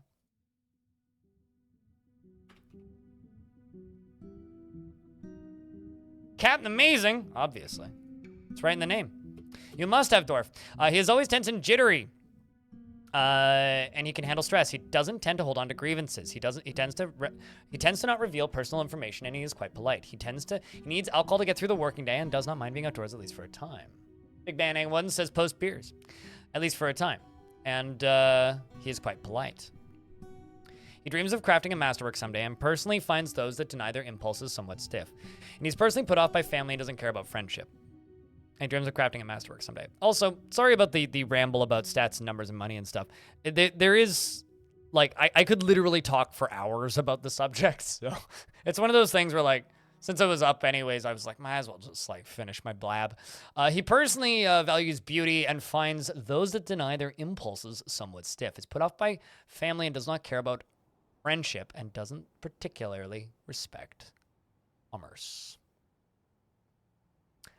You'd like it named Bob. Okay, I will put your name in brackets so I can, just for simply for sorting purposes. So this is Captain Amazing.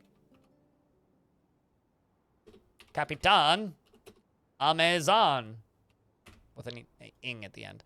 You're a novice appraiser, organizer, and record keeper. Apparently, you're sometimes cruel. He has a very calm demeanor. He is very greedy, and he is very ambitious. He's always looking for a way to better his situation, and he's generally unhindered by the thoughts of others concerning his actions.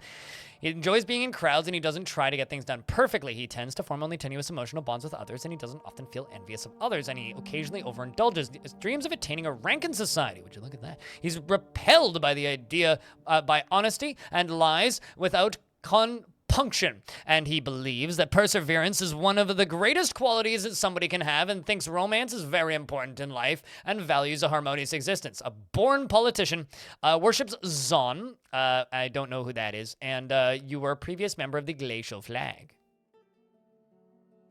Next here we have a wood crafter, and this is gonna be Bob, and in brackets, Pandolofo. I think I spelled that right. Bob is always friendly and tries to say nice things to others, and is strongly prefers discussions and ideas of abstract concepts over handling specific practical issues. He tends to be a little tight with resources when working on projects and does not easily hate or develop negative feelings. He has an active imagination, and he doesn't often feel envious of others. He is often nervous, and he tends to avoid any physical confrontations. He works to square this natural tendency with his respect of martial prowess. He is stubborn, and he is curious and eager to learn. Tends to not reveal personal information, and he has a greedy streak. He is pleased by his own appearance and talents, and he needs alcohol to get through the working day. Dreams of raising a family, and personally values artwork. He's also a member of the Doctrine of Judging. I need to check how many people are in the fortress who worship that god now. A brand new pop. We got a new pop. Pop Leop. I can't wait to get quests from my dwarves. Sorry, that was a hiccup that came out of nowhere. You're welcome to Nubs over on YouTube. She presupposes success in any venture requiring her skills, with what could be considered blind overconfidence. Pursues matters with a single-minded focus, often overlooking other matters. She's consumed by overpowering feelings of jealousy. You're gonna hate the doctors in this for. And is unfriendly and disagreeable, and is bothered by this as she values friendship. She does not trust others, and she lives a high-energy kinetic pace. She is grateful when others help her out, and she tries to return favors. She tends to hang on to grievances, and she tends to share her own experiences and thoughts with others. She tends to ask others for help with difficult decisions, and she generally finds herself to be quite hopeful about the future. She doesn't try to get things done perfectly, and she tends to avoid any physical confrontations. Works to square this natural tendency with her respect to martial prowess, and she tends to be a bit stubborn in changing her mind about things. She generally acts impartially and is rarely moved to mercy, and can handle stress. Dreams of mastering a skill, and personally believes that the acquisition of power over others is the ideal goal in life, and worthy of the highest respect. I need to catch up with Twitch chat in a second, because I'm currently not. And worthy of the highest respect, and finds the ideas of independence and freedom somewhat foolish. We have quite a bit of family, including a cousin Kodal who's on their way here. Previously, you were a member of the Keys of Coloring, and previously a member of a religion called the Fresh Sect. And Pop, you're going to start a new melee squad. Metal armor. Pop, Leo, Pop. There you go. I don't know what you're going to do just yet, but... All right, so Pop, certainly you're done. Just finished getting ready for bed, going to relax for a while. I think I'll crack open a beer, too. Hell yeah, duder. Have a good snooze. Literally a gold eater, yeah. It did, Big. It did. Your balance didn't go down? Weird. When it worked. Twitch mobile app's a little sus. A little laggy, I guess. Also, hey, Crampton King. I gotta say, Crampton King, your dwarf is still alive. Did I screw up the spelling of someone's name? If I have a typo in your name, that's not condescending. Please tell me. I do that all the time. I mean, I'm missing a underscore. ACED_7. Do you want me to remove the space? Oh, what? Oh, did I? Was it Captain Amazing? Whoops. Also, once again, not condescending. Just tell me, and I will go back and fix it. Cowton Amazing. Ah, yes, you are correct. I can spell.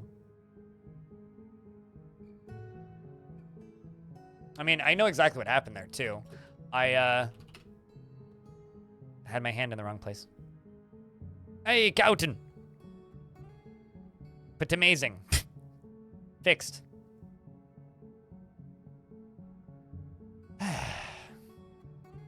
And, you know, honestly, Fortnite ain't my shtick. But I'm here all day to play Dwarf Night.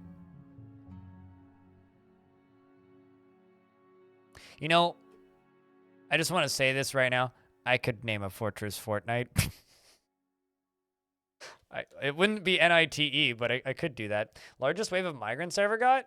I have no idea, to be honest with you. Probably like at least 50 or so. That's not a number that pops out in my head as something that I remember.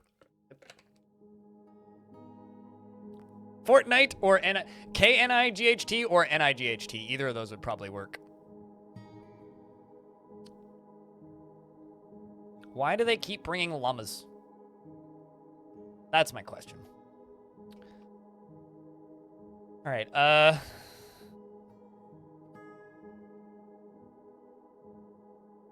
Shoutouts to Satarob, who's already just, like, leaving her clothing on the floor.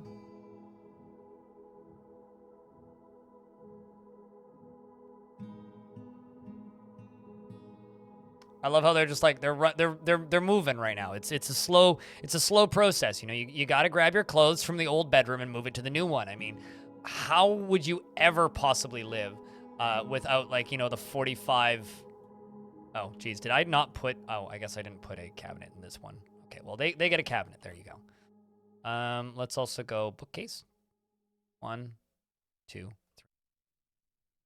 4. And then if I get more doctors, I could fill more out on either side down here.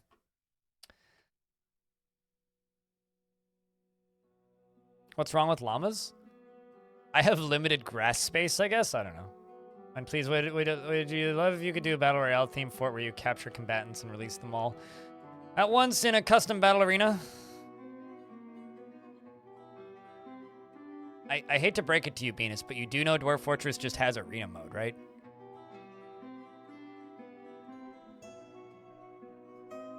Okay, so I'm gonna make a normal kiln.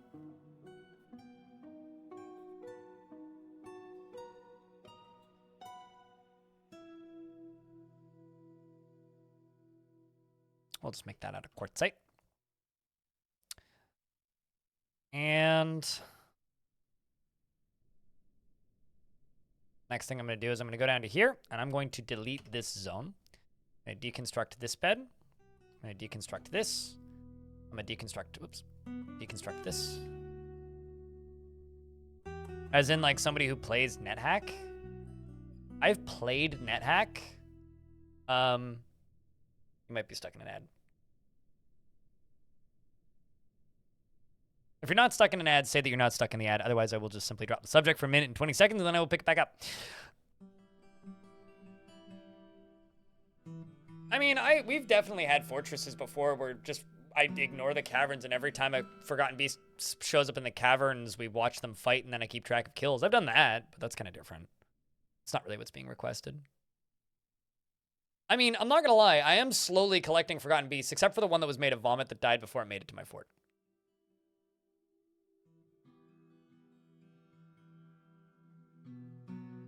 And also, Waterlungs had an arena, but that wasn't really a battle royale thing. I once made a giant maze and filled it up with various things, and then made them fight in it. I had a bunch of Cyclopses and some Ettins in the maze. That was a good time.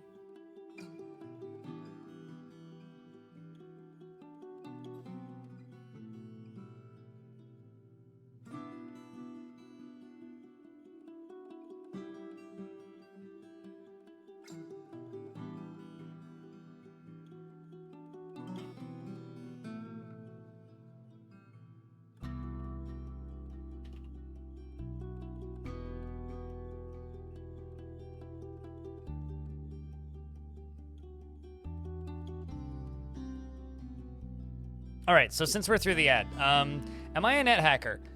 I've played NetHack. Would I describe myself as a net hacker? No. I don't dislike NetHack. It's a pretty incredible game. It's one of the most important games ever made. But that game specifically is a bit much for me. Kind of in the same way to a degree that, like, CDDA is a bit much. CDDA is a phenomenal game, and I respect the heck out of it. Do I really want to put the time into learning it? Not really.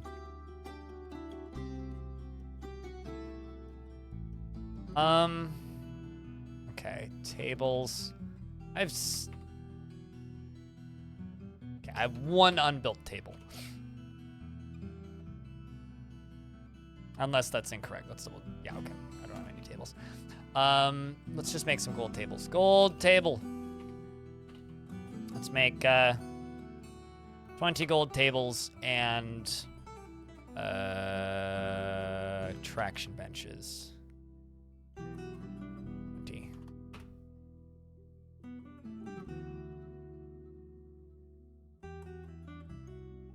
That and like it's not even a matter of it like just being too much. It's another one of those situations of I know it won't do well on the channel. So, like if I'm going to play a game that chat is too scared to watch, I'd rather go play Brogue, because at least I fully understand Brogue and can play Brogue at a competent level.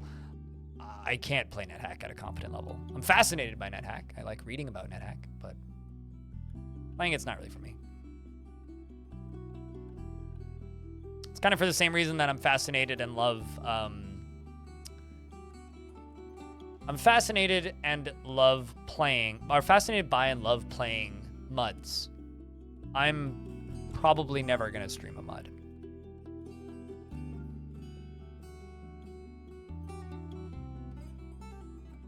What, like in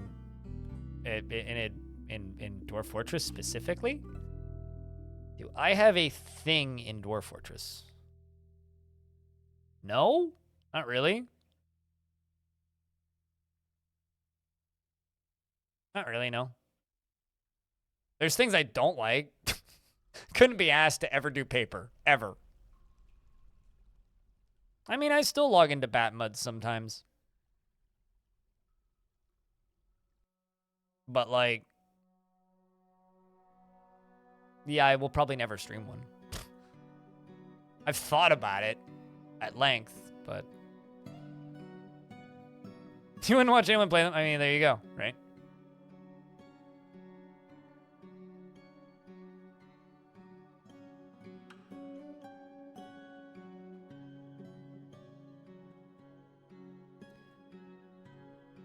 Okay, so...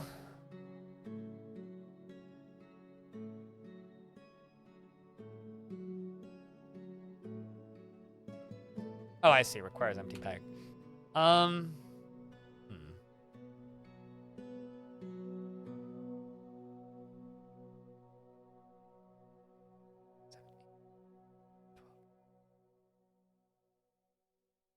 $20. So let's make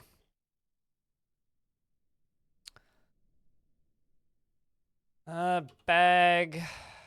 Let's just make 50 silk bags. Should have enough to do that.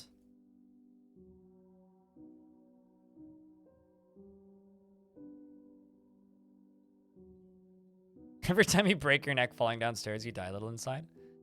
Yeah, I like playing games. The games that I enjoy playing are games that, one, I am interested enough by default to learn properly. It's the first caveat. Then the second one is like, and is it a game that I feel that I can learn well enough in a short enough period of time that I can get chat into it? Because if chat doesn't get into a game, then I'm suddenly relegated to only playing it on my own time. So, like, a recent example of this would be, like, Path of Acra, where it is a simple enough game that I can get chat into it, and I like playing it. So it's a game that I can return to. Jupiter Hell was very similar to that when I streamed a lot of that. Is a lot of people played Doom the roguelike for one thing, but combine that with also, in roguelike terms, it is a pretty simple game. So it's a game that I can explain pretty quickly because it's a very simple format. Big guy with gun shoot demon go splat, progress, right? Which makes it a very immediately, easily explainable game. I recommend a lot of really hardcore roguelikes to people who are interested in them, and I try and push people towards them if they seem interested. But a lot of the more core games, and by that I mean even like Tome to a degree, because that game's kind of abstracted. The more abstracted the game, the less likely I am to dedicate a lot of time to it, because I know it's going to be harder for me to get chat into it unless I dedicate a lot of time to it. And it's difficult for me to dedicate a lot of time to a game that is very abstract, because if people don't bite, the internet is fickle. People tune out of games very quickly. And once again, this is a business, right? I even, like we were just talking about, I have this problem with Caves of Cud to a degree. And Caves of Cud is significant. Well, I guess it's like weirdly worded, but it's visually way less abstracted than something like NetHack. So and also, once you start to wrap your brain around the lore a little bit of Cud, it even is less mechanically abstracted. It's not as kitchen sink, if you will.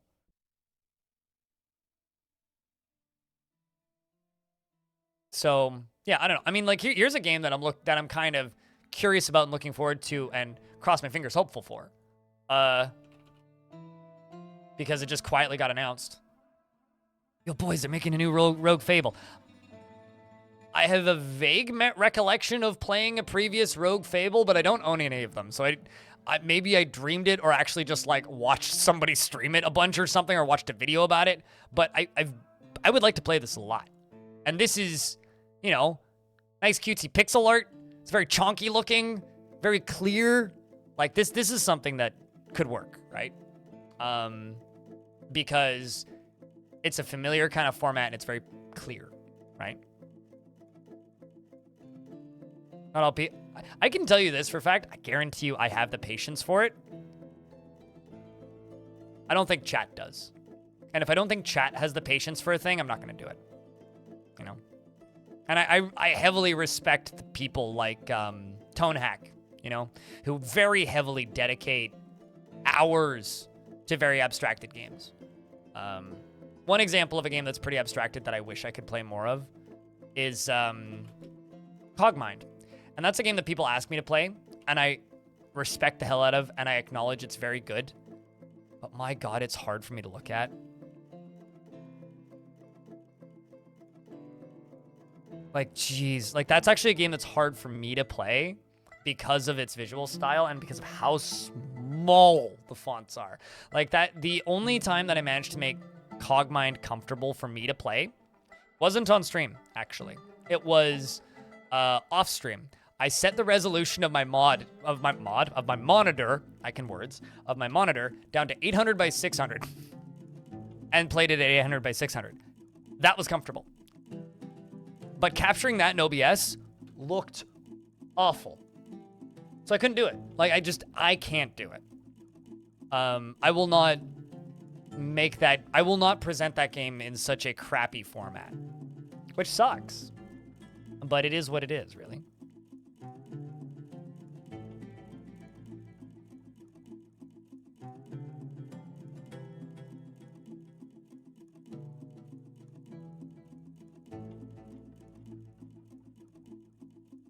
Yeah, it is. I mean, it's solo dev syndrome, right? You know, solo devs make games for themselves. And if you make a game for yourself, you may accidentally make a game that is difficult for certain people to play. I mean, I would actually argue that even Songs of Six does this to a degree. There's some things that Songs of Six does that certain people find repulsive, and he doesn't care because he's making a game for himself, right? And it just kind of is what it is. Dwarf Fortress is also kind of that way, where, like, some people are just going to be forever turned off by Dwarf Fortress because it's the developers, to a degree, making a game for themselves. And I love games like that. Respect the hell out of games like that. Let's move that boulder out of there.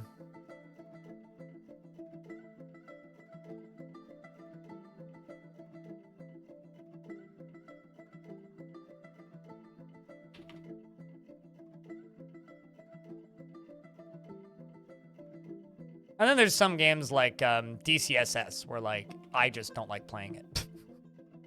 Like, I'm not going to stream DCSS because I don't like DCSS. You know? Dungeon Crawl Stone Soup, cool game. I respect it. I don't like playing it. It's that simple. All right, since they're mining up here, it means that this is actually good to go. So what we're going to do is we're going to go around the edge of this.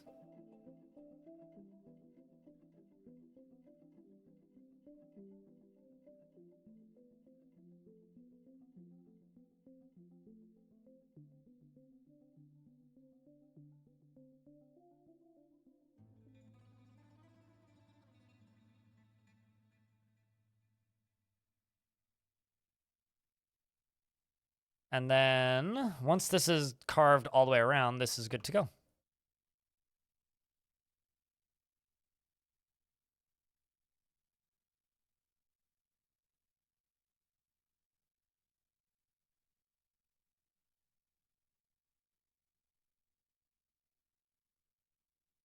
Deathstrike, you know, sometimes I don't think you're doing this intentionally, but you come across as very condescending. Just understand that NetHack was before DIF and Caves of Cud.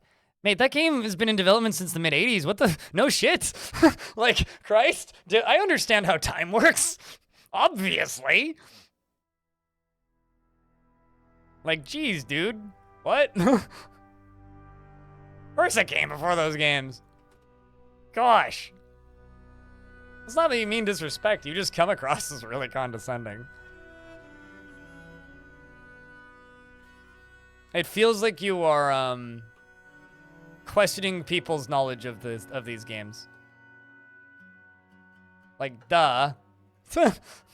So did Adom. What's your point? Wait, disrespecting is your job or being condescending? Just so that we're clear here. I just want to make sure I know what I'm paying you for. Okay, so the dwarves run around the edges. Trim all that out. And once all this stuff is down at the bottom, then this, all I need to do is pull this lever, splat block, and then crunch, this all comes down. Comes all crashing down. And then we can dig out the next one up here whenever it's, you know, time to do her again.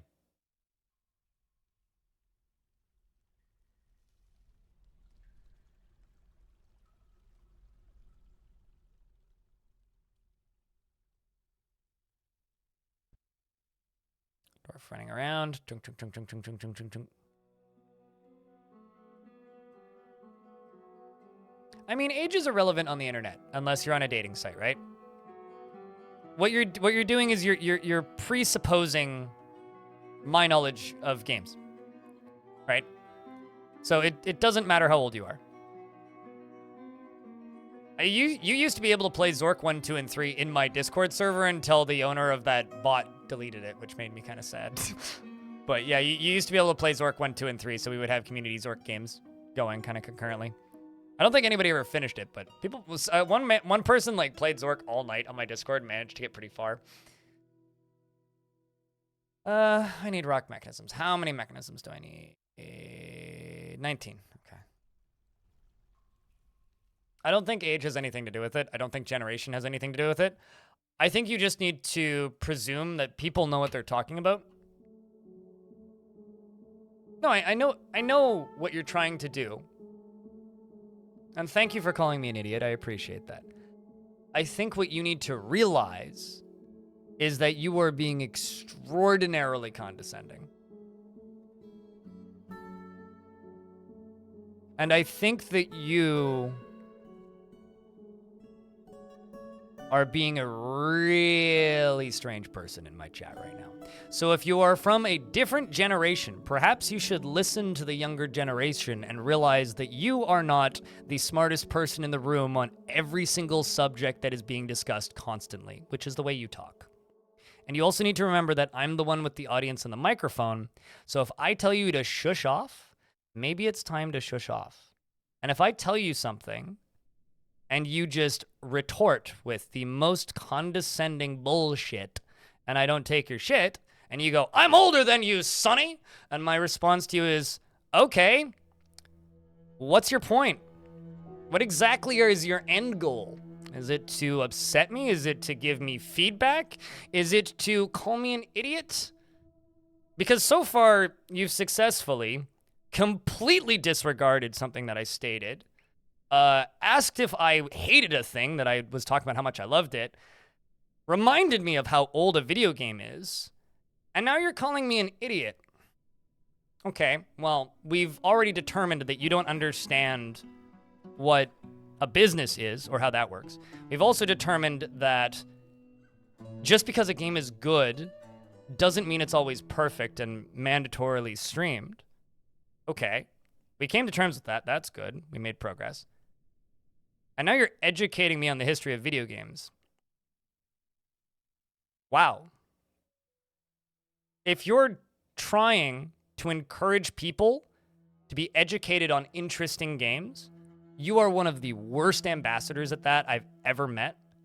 And I really, really hope that you learn something from this today and use that information to improve yourself and teach people about games that you love.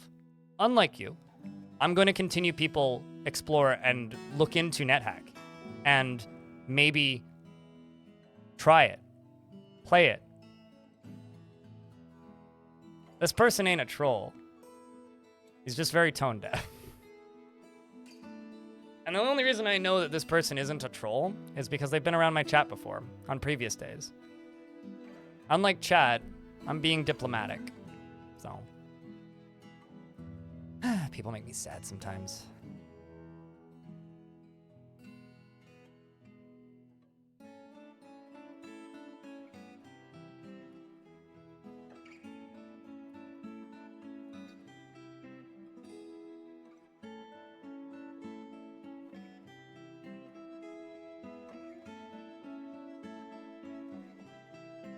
Sure, hit me.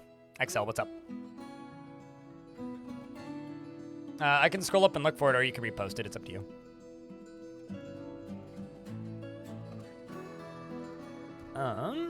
Also, the beauty of this kind of setup right here is that...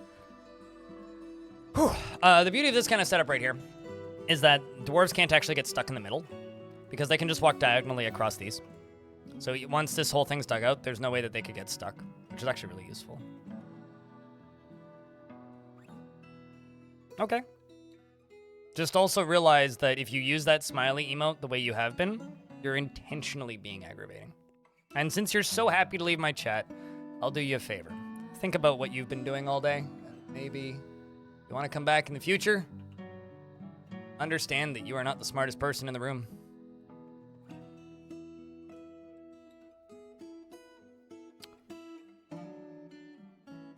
how am I visually impaired and what accessibility options do I use? My right eye doesn't work at all, and my left eye has severe tunnel vision and floating blind spots.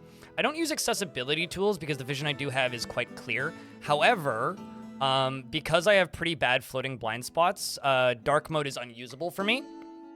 And I generally roll with everything zoomed in about 200%, which actually has me very annoyed by modern website design, because most modern website design is designed in a very background scrolly presentation, visual appearance kind of way, and when you zoom in, it breaks them. So like, as an example, I ideally would like to roll with YouTube zoomed in about 200% for me to look at it comfortably, but it completely breaks the dashboard. And so if I go more than 125% zoomed in on YouTube, it actually like breaks the layout. Same with the main page, the front page. Because usually the smartest person in the room, because nobody room is him. You know, I was trying to drop the subject once again, but yeah, I generally just zoom things in. People give me a hard time all the time for using light mode, but I can't use dark mode. I, on average, compared to most people, have less than 10% of the vision. If you want an idea of what I see, grab yourself a toilet paper tube, hold it over your left eye, close your right eye, and don't actually do this, but you know when you... I used to do this as a kid, and I know people did this as a kid. If you push your fingers into your eyes really hard, you can damage your eyes, so don't actually do that once again. You know how you see like splotches that float around? Imagine there's about, or actually when you close your eyes, and you see like those sparkles flapping around the eyes, like you can see like specks inside of your eyelids. It's like that, except they're there all the time. So depending, they're intermittent, so they get worse or better. There's one really big one that's always there. It's actually one thing I hate about being out in the snow, which is my biggest pet peeve about snow camping, is I'm acutely aware of where my blind spots are at all times, because I don't really notice them, even though they're there. Don't hurt your eyes, honk. Come on. Even though they're there, I don't notice them all the time.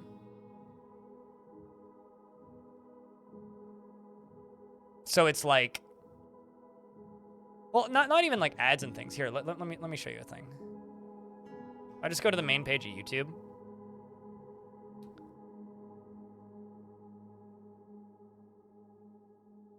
Oh, you guys are just gonna get Muda all the fucking way up in your face. This is about where YouTube would be comfortable for me to use properly. But like, because of how YouTube is laid out now, it's awful, right? So generally I end up sitting with it about here. But when it comes to the dashboard, this. When it comes to the dashboard, this would be comfortable for me. Okay, so I have to scroll all the way over here, scroll all the way back over. Stupid filter. Scroll all the way over here versus scrolling all the way back. Like, this stuff used to compress nicely, and like I can't even, like, there's a bunch of tools here that I can't even click on because they're like phased out of the, it sucks. Windows don't scale. I have to run at like 133% or like 125%.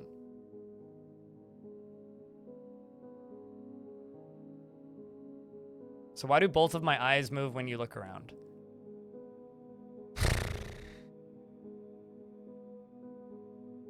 You realize that people who have no vision whatsoever in their eyes still move when they look around, right? And people who have no vision in their eyes whatsoever can still look around. You know that, right? Eyes are connected in your brain noggin. Muscles are all one. That's how eyes work. Silly question. I don't know. I don't know how to respond to that. Oh, that was the floor tool, not the wall tool.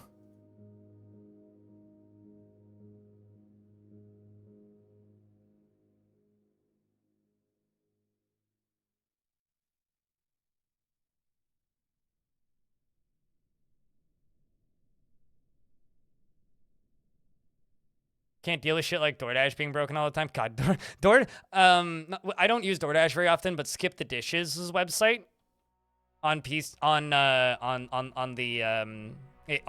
website on desktop is awful for that.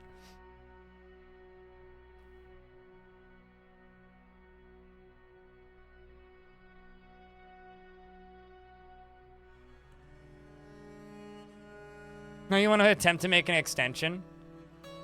I mean, there might be extensions, and honestly, I haven't bothered too much to look into it. Usually what ends up happening when I'm on a website that is hard for me to read, I'm going to give you guys an example of what my posture looks like. Play my microphone. Or when I'm not on. All right. Done doing my banking app because my bank's app website is terrible. I can now go back to sitting normally. Like it's literally like that. And there's times where like certain websites I'll grab my phone and literally like run it on that. And I also have a vertical monitor, which is better for some types of websites. And it's like, yeah, it's just kind of is what it is. Sometimes I'll like change my resolution so I can like look at things. What's up, Fagoth? How's things?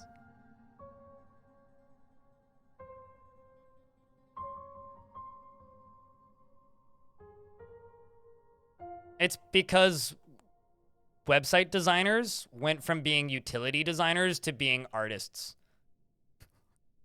And the funny thing, Elfie, you might understand this.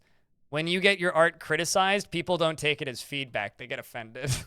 And it's like, blah, your art makes it hard to use, you twit nugget. Go eat a muffin or something and leave me alone and fix your website, damn it.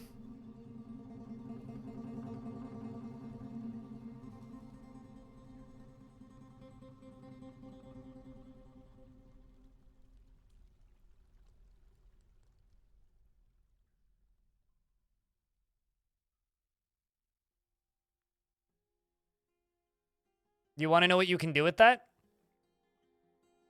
Hold control and scroll your mouse wheel up on Twitch chat. Or alternatively, if you are using, I think it's a Better Twitch TV font. Yeah, if you're using Better Twitch TV,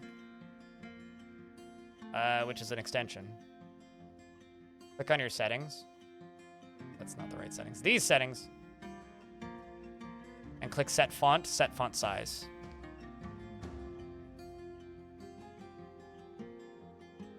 I might refund that Fagoth. I don't know if there's enough for me to read. Let's see.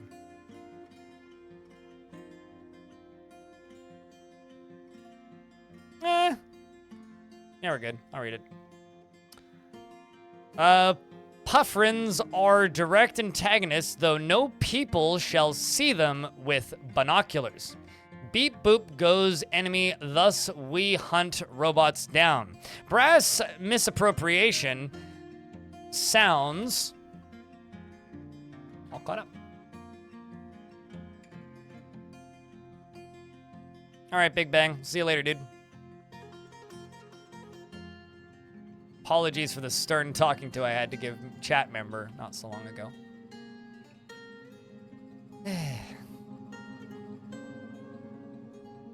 You know, I'm proud of myself, chat room. 2 years ago, I would have just screamed at that person.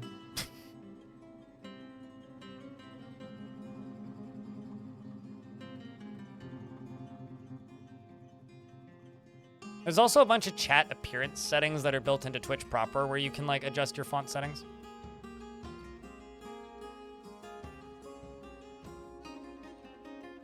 You know, something that I've always actually had a problem with a lot of Twitch's competitors is they fuck with the chat and they make the chat too fancy. I even have this problem with YouTube. Like, my YouTube chat's okay because it doesn't move that fast, but really busy YouTube chats, that slight slide it has makes it completely unreadable for me. I literally, if there's, let's just say, on average, a chat message in my chat every other second. So like, let's say 30 posts per minute, which my chat can do when it's pretty busy. Fine, I can read it. But YouTube has like that quarter-second transition where the whole chat smoothly moves up. And the only logical reason that I've found on the internet that for it to do that is it looks nice. Why? Why? You're just like intentionally making your app less usable. Why would you do that? Just why? Why in the world? Why?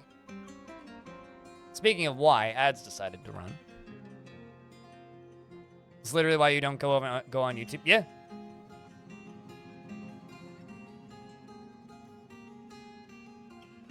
Saturday morning Elfie? What's wrong with Saturday morning Elfie?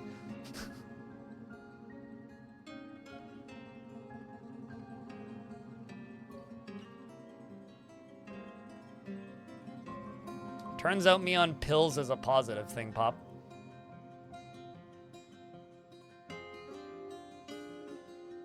All right, Death. That is your call. Just because you're incapable of taking feedback from another human being doesn't mean I have to take your feedback.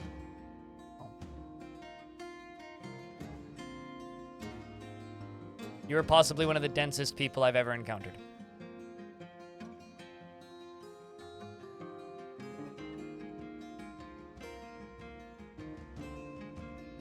Saturday morning's apparently fight time?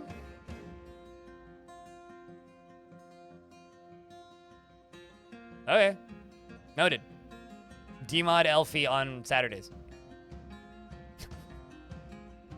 If I ever stream on a Saturday, remove Elfie's mod before I start stream. Trying to, I don't blame you, Frog. I really don't. You know, whenever I have a negative interaction with somebody, I generally hope that if I'm in the wrong, I learn from it. And if it's very clear that they are in the wrong, they learn from it. I have very little faith that Deathstrike here, our friend, is going to learn anything from this. Because most of this negative interaction has been caused by inability to communicate tactfully from our friend here.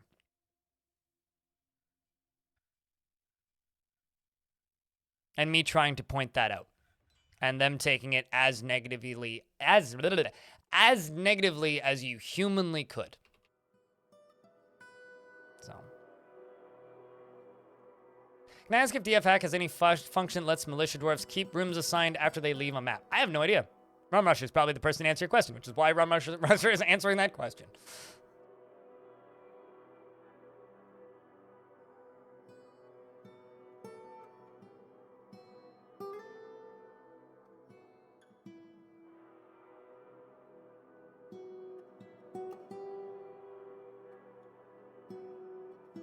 Yeah, I can confirm.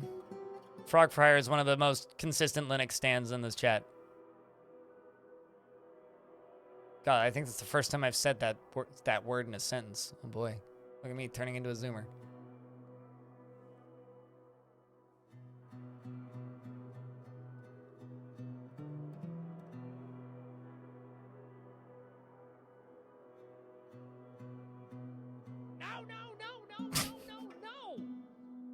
No! For real, fam. For real.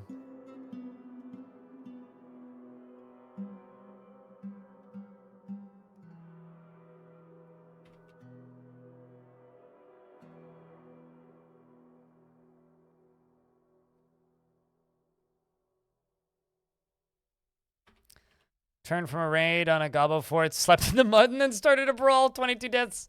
Was that really the thing that broke the mentally though? Was just sleeping in the mud once, or did they sleep in the mud for 6 months until you noticed?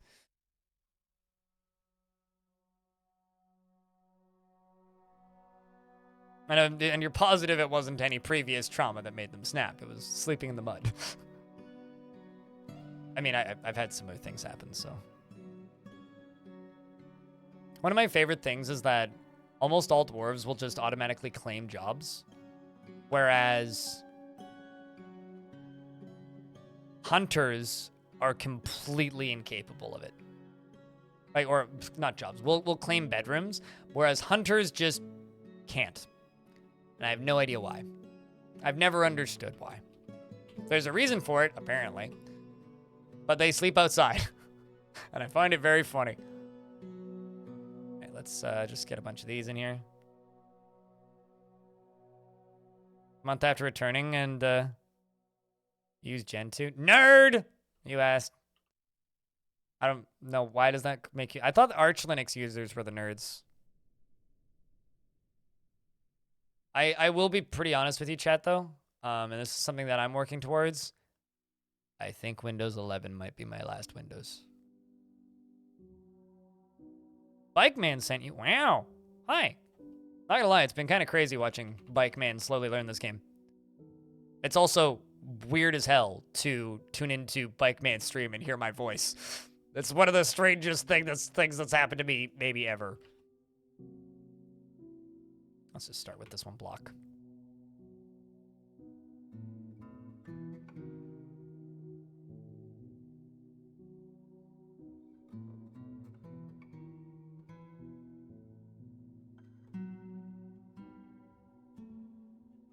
Arch Linux or Gatekeepers? I don't know about that. I mean, Tekid uses Arch Linux, and he sure as hell ain't a gatekeeper. Unless that's just a stereotype, in which case, touche.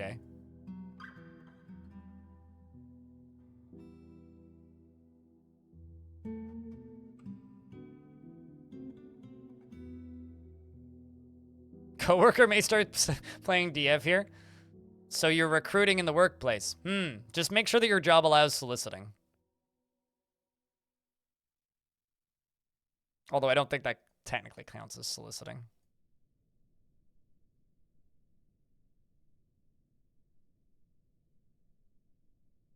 But we'll see you when we see you. Which will probably be Tuesday. I'd be surprised if I will be able to get another stream in sooner. Yeah, aside from one weird interaction in the last little bit, which kind of made me feel like trash.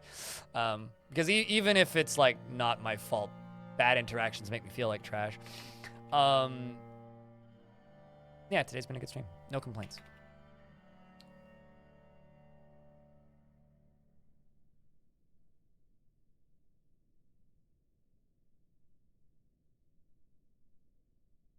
And honestly, with this one, I don't even know who's at fault. It's kind of a bizarre interaction.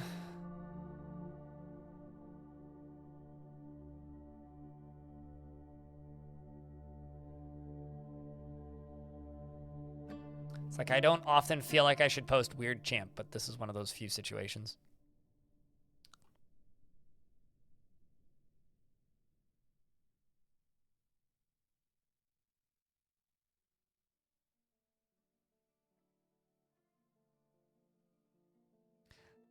You know, there's two big things with Microsoft that have made me very interested in Linux. Well, actually, there's three things that are I've been interested in Linux. I've used Linux on old laptops back in the day and fucked around and never really taken it too seriously. But there's a few things that are making me really interested in Linux. First one is just Valve's, like, fucking constant desire to support it. That's the first one. The second is Microsoft's weird obsession with AI, and we all know my opinions on that. Let's not start that discussion. And third is Microsoft's weird fascination with forcing people to buy new hardware. I don't like that. Like, I don't even care so much about the hand over your credit card info stuff. Like, okay, fine. Like, you know, you run a payment processor, for fuck's sake. Like, okay.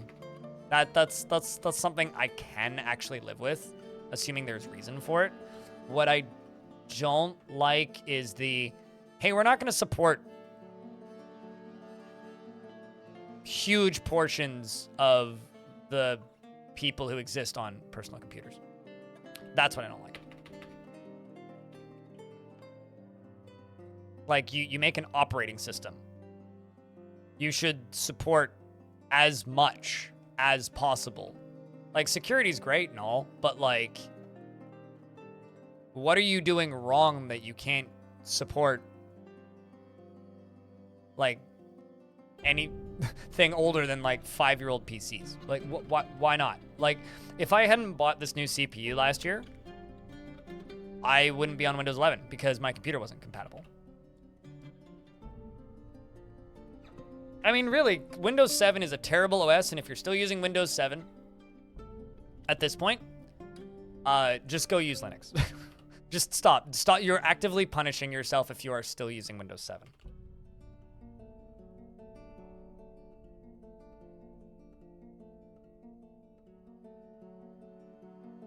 Skynet already exists. It's a company in Canada that provides internet to off-site research and military. They fly drones in low orbit, and they beam Wi-Fi at you. 7 was great. Sure, so is XP. So is Windows 98. If you're using 7 right now, that would be like using and insisting on using Windows XP, or not even XP, Windows 98, when Windows 7 was new. Who was still using Windows 98 and insisting it was good when XP was out?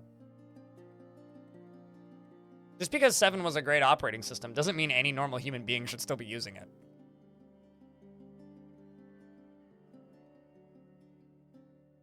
And also, I'm going to say a controversial opinion. 7 is fine. I don't think it was great. Windows 8.1 was a better OS. And Windows 10 is a better OS than 7. It was great for its time, but just like with a lot of things, OSs are rose-tinted glasses. You don't realize the benefits of the improvements made to modern OSs. The one thing that genuinely irks me about modern OSs is Windows' inability to just accept that they don't understand how to, or Microsoft's inability, I guess, not Windows. Microsoft's inability to just accept that they don't know how to make a better settings menu than the old ones, and stop trying to make a new one and just let us use the old one, because it's still there. I can still get to it. I can still get to that, like, Windows 98 ass looking old ass piece of UI that's still baked into Windows somehow, for some reason, that's still there. It shouldn't be, but it is, because they still haven't made a better settings menu. No. I'm saying in comparison to the OSs that came after, retroactively, it's bad. Right? Like, I think that their, like, service model instead of purchase a license model sucks. I think, like, the store sucks. Like, lots of things about it suck. But as a whole, usability-wise, it's a better OS than 7 ever. 11's better than 10 in a lot of ways. And in some ways, it's almost indistinguishable from 10.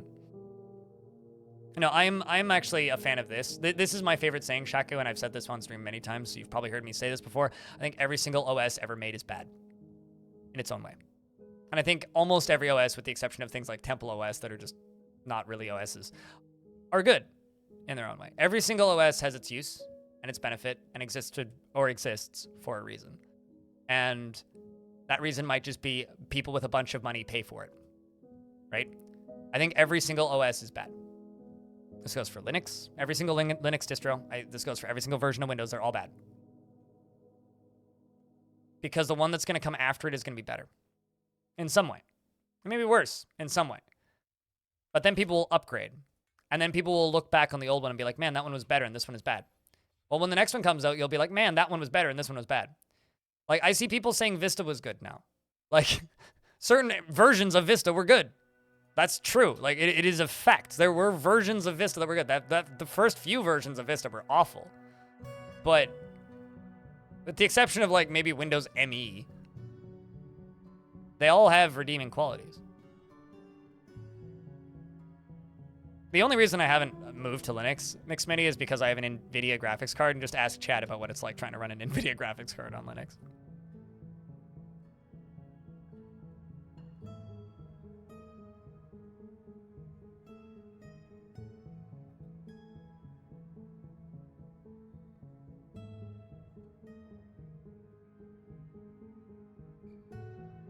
What is difference to Windows 10 to a Windows 11? You have to change a setting to make the start menu button not in the middle of the screen. Some of the settings menus look a little simplified, but you can still get underneath them with 2 clicks. Literally, that's it. Also, most of most of Power Toys is built into Windows 11. So you'd no longer need to download Power Toys to have cool resizable windows in neat ways and press a hotkey to pop your desktops back up and stuff. which I actually think is way better. I like 11. I think 11 is totally fine. The thing that's pushing me away from Windows isn't the usability from Windows. The thing that's pushing me away from Windows is Microsoft's business model and business practices, which, you know, is what's pushed people away from Windows for years. It's just a matter of getting the Windows 11 had Facebook pre-installed. So did Windows 7. Oh, sorry, not 7. So did Windows 10. What? Like, I'm sorry. When you install a new version of Windows, it's a rite of passage. You install your web browser of choice, Firefox, Chrome, whatever the fuck, and then you spent 90 minutes uninstalling all of the shit that came pre-installed on your OS. Like, that's just what you do. Like, have you never, like, gone through that process before? Because, like, that's just how I install OSs. I had an Acer laptop once. Like, I've seen worse. Like, yeah, I mean, okay, every Windows computer comes with Candy Crush pre-installed, but like, okay, that takes 2 seconds to uninstall that. That's not a big deal. Although they got my mom. Apparently, she's been playing Candy Crush, which makes me sad. But you know, is what it is. So, like, you know, that's nothing new. Software comes pre-installed on computers. That's not new to Windows 11, or Windows 10, or Windows 7, or Windows 8, or Windows Vista.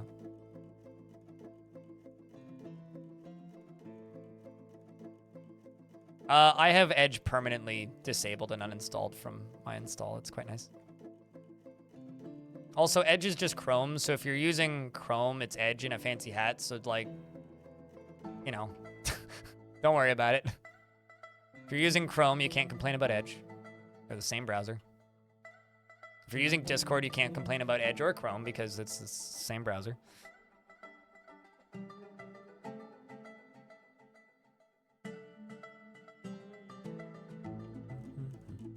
I installed 10 quite late. I was a late adopter for 10. So maybe that's because I installed it late. I don't know.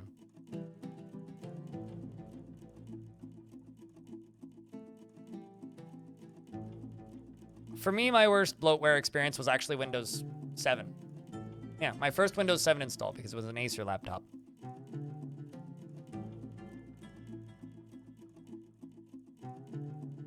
That thing came with fucking McAfee and a weird toolbar thingy that I never totally could figure out exactly what it was for.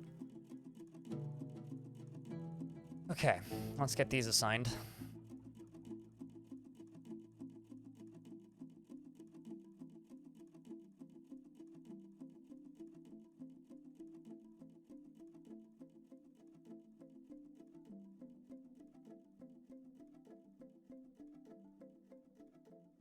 You know what bothers me way more than bloatware on Windows? Is bloatware on phones. Let's bring it back to the conversation we had at the start of the stream about how I'm going to get rid of my smartphone. Oh god, McAfee. McAfee's like... not technically a virus, but I understand why people refer to it as a virus. Because it's harder to get rid of than most viruses. Like, how do I uninstall this software? I pay for Adobe. It's pain. I actually literally just paid for Adobe. Why I decided to pay for Adobe on January 1st is fucking beyond me.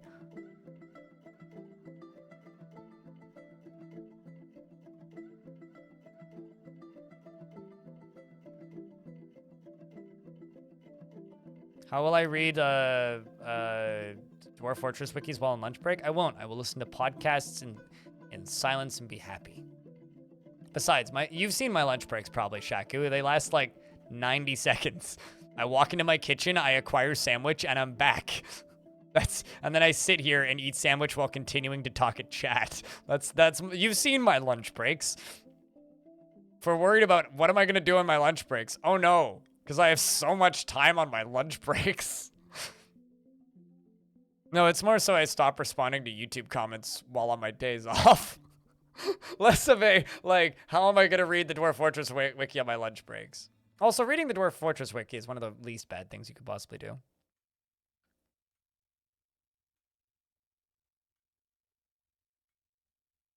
Are you asking me a question, Deathstrike? I thought that I was never going to see you again. What changed?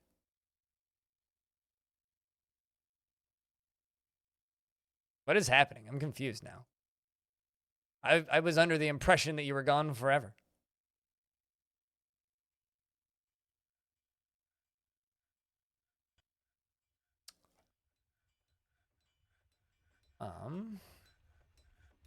But good to have you back. Changed my mind. Well, if you want to do yourself a favor and everybody else a favor, stop using that smiley so profusely. It is one of the most aggravating emotes on the site. How do you stop your dwarves from running to the surface while there's a siege going on? Are you firing bolts? My first question. It'd be weird if they had a burrow set for the surface that they would then enable. Because, like, if you have a bunch of these settings flipped under labor, standing orders, siege and refute, like all this stuff, claim your dead, claim death items, claim other dead, things like forbid used ammunition. If these are all set to claim, they will run to the surface and try and grab stuff. But I think what could cause them to run to the surface? Aside from a bunch of items suddenly appearing, if there's active combat happening, I have no idea. But if they aren't in a burrow at all, you should try using burrows. Like, set up some burrows. But if you are using burrows, then I would make sure this button is ticked to X when the burrow is on. So when this is unchecked, make sure this is set to an X. So this is toggled that they can't get resources outside, because if they're trying to get resources from outside, I guess the question is, what are they going out to collect? Like, what job do they have? Because you said that they're just running outside. Well, what is their job? Like, because here it says, like, you know, make traction bench or construct building. Like, what are they gathering items? What are they doing? Yeah, Urist's giblets need to be moved to the, like, corpse stockpile 32 stat. Because, like, the normal question I get from this is, like, why are my dwarves running into the caverns when I open up the caverns? Well, it's because they're going for webs. Right? Collect water or no specific. Collect water. Okay, so the no specific one is weird. But collect water? Do you have a bunch of injured dwarves? And do you have a well in your fortress? Do you have a water source in your fortress? Because if they're trying to collect water, then they're likely trying to tend to the injured, which means you probably have orderlies set to everybody does this, which is fine. But if you have orderlies set to everybody does this, and yeah, also, are you out of alcohol? That's another question. Drink water would be that. Do you have a source of water in your burrow, and is your alcohol in your burrow? Because if you've locked your dwarves away from alcohol, and the siege goes on for a little bit, like that, actually, that's probably what's happening. If you've locked your dwarves away from alcohol, and you don't have a water source in your fort, and the siege goes on for a little bit, and they all get thirsty, they'll start running out to go get water and drink it. That's the only conclusion I can come to.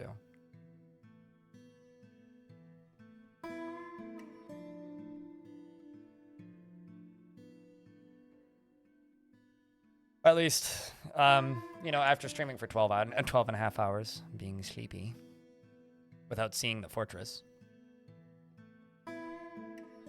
Once I do this, this should get me up to the point where I don't need to make any more bedrooms for a minute, and I can get back to working on other things like finishing my hospital.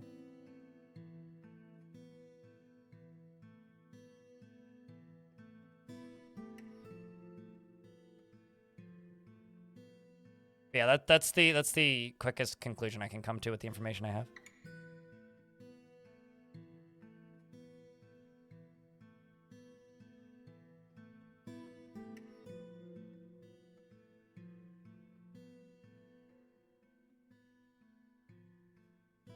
They were rallying to points that required no water. Yeah, I'm not sure.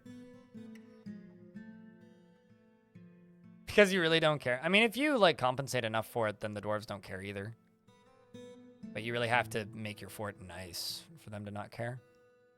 Yeah, I don't know. That's a bit puzzling. Because, like, if you do have a water source in your fort, and you have a burrow set up, and you don't have it set so that they're trying to claim items from the fallen dead. The gather water, though, I think is the biggest tell. Or collect water, I guess, would be the biggest tell. Yeah, I'm not entirely sure, dude.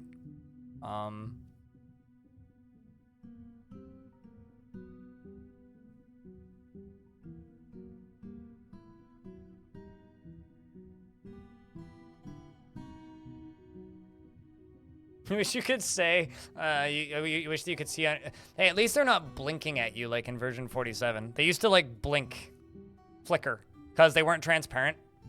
So, and what you'd be, like, designating a burrow, and you'd have this giant, like, blue blinking thing in the middle of your screen.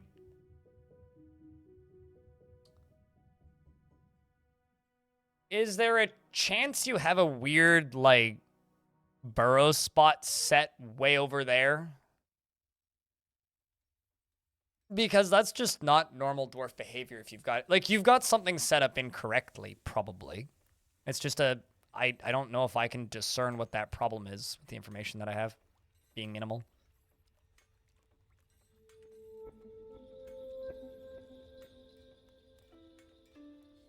I'm trying to think, like, because something would have to happen in order to trigger them running that way. You post a save? Yeah, I mean, I'm not going to open it up, but somebody probably can. Somebody in chat wants to try. Take a look at it.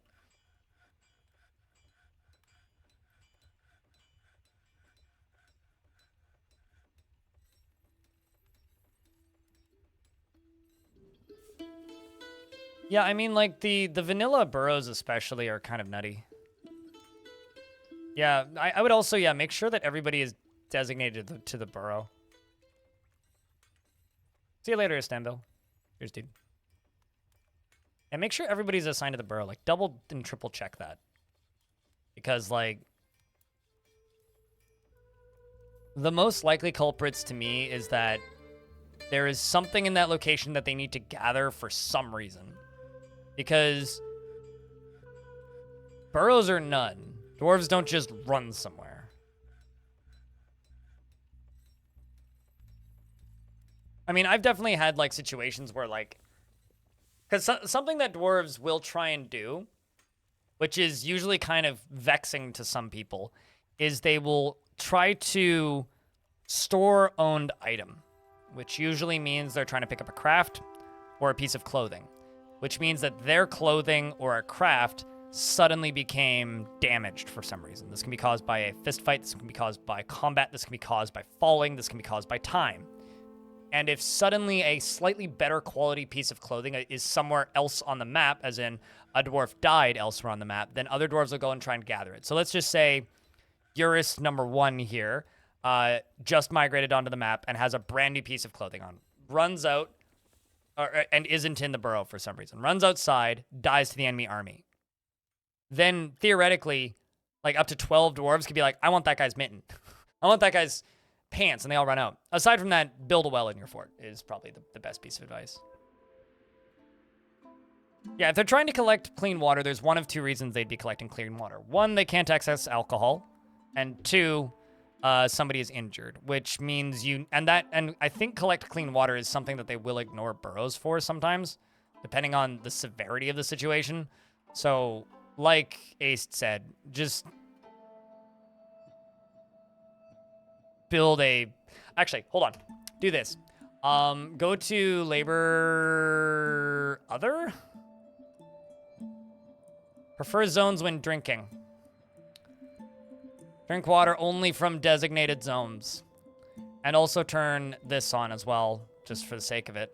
And then make sure that wherever your water source is, make sure that, cheers, Dalton.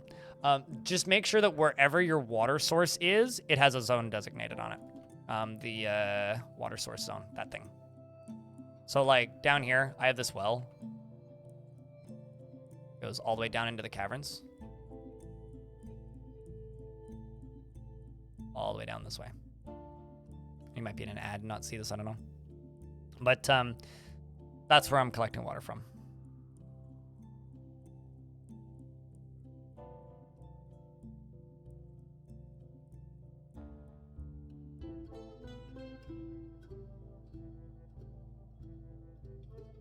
How do you build a well in Dwarf Fortress? You need water, and you build a well above it.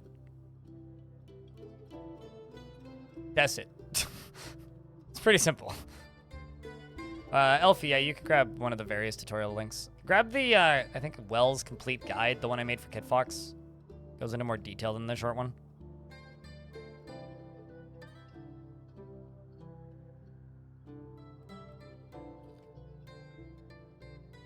Okay, I need to place more beds in here.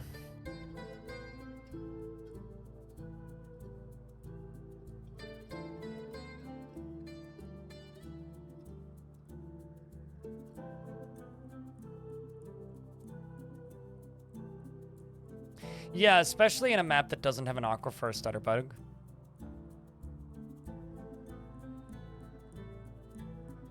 I'll take tunnels I spent too much time on. Yeah. They should make an infinite stockpile for my gems at some point.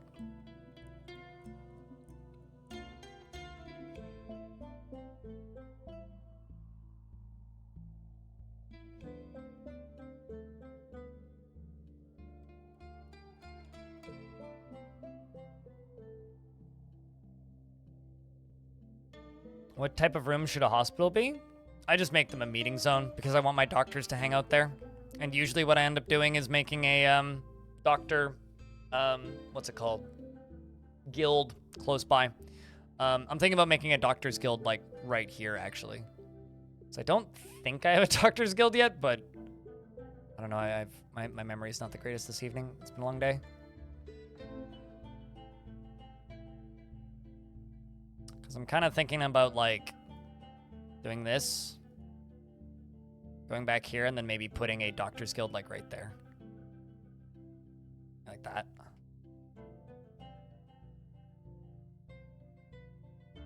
Trying to make pillars of water to pour through the king's bedroom, and suddenly the surface water started drying up. You know, it's really funny, like, a lot of people underestimate how much water comes out of rivers.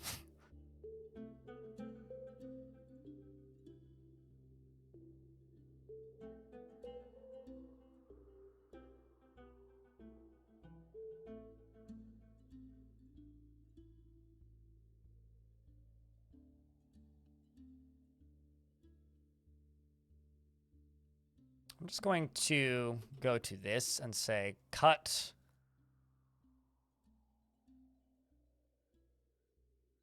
rock crystals, I think.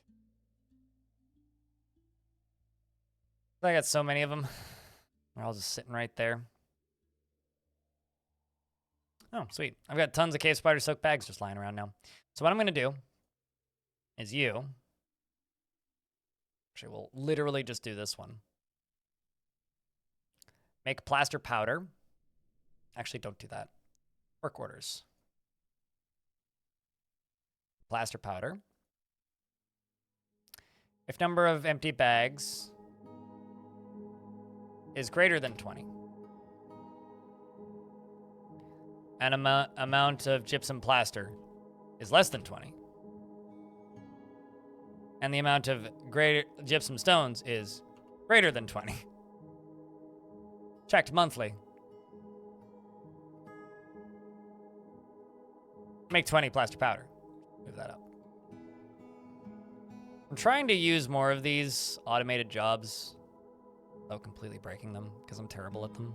People keep asking me to explain them, so it's like one of those things where I'm just trying to make an effort to like get better at.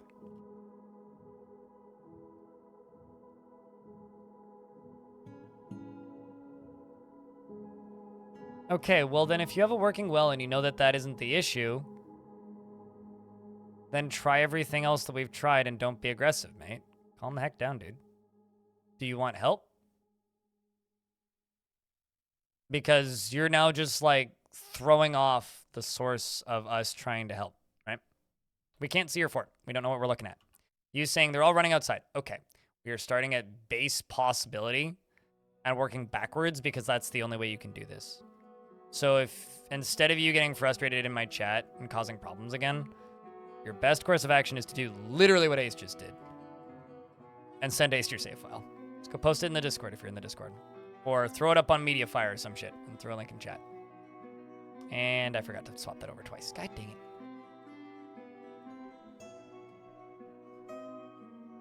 Like, we started today on a really cruddy foot, and it was all your own doing. Please don't do it again.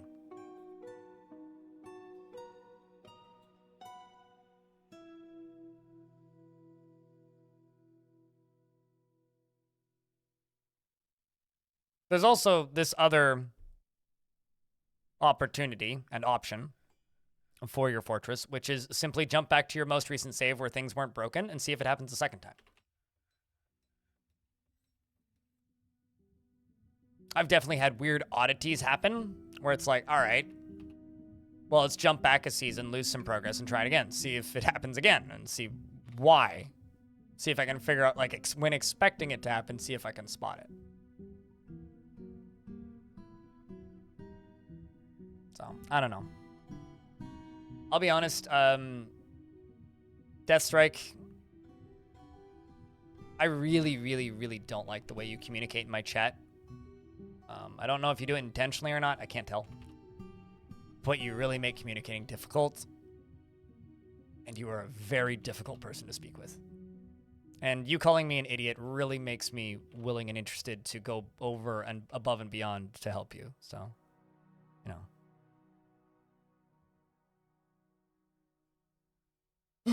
But yeah, it's in the Dwarf Fortress folder under Steam Apps Saves.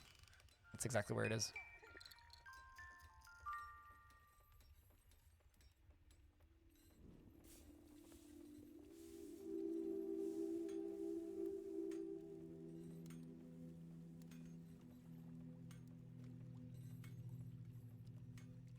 It doesn't matter if you cause me stress. What matters is that you don't understand that you need to communicate like a normal person in my chat, and you're seemingly incapable of this. So, if you caused me unbearable stress, you would have been banned a long time ago. You're more just really, really vexing.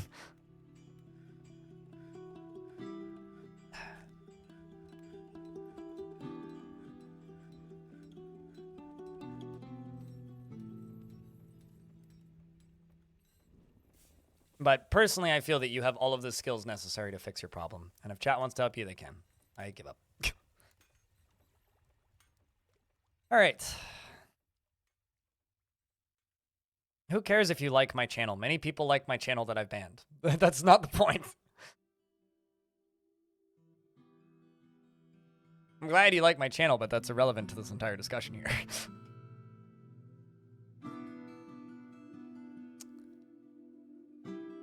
All right, I need to give this area some more detail and then spread it out and make it bigger.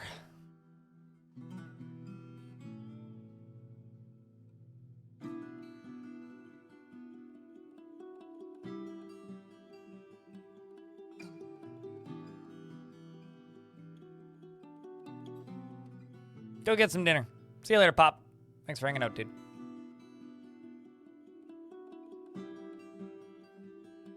I too, Haste. I agree.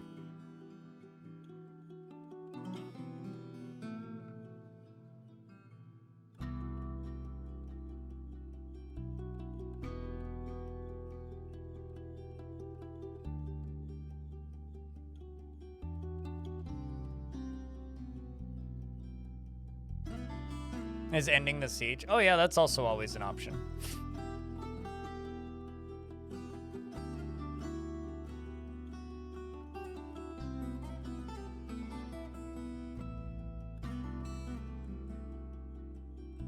Beans and ham?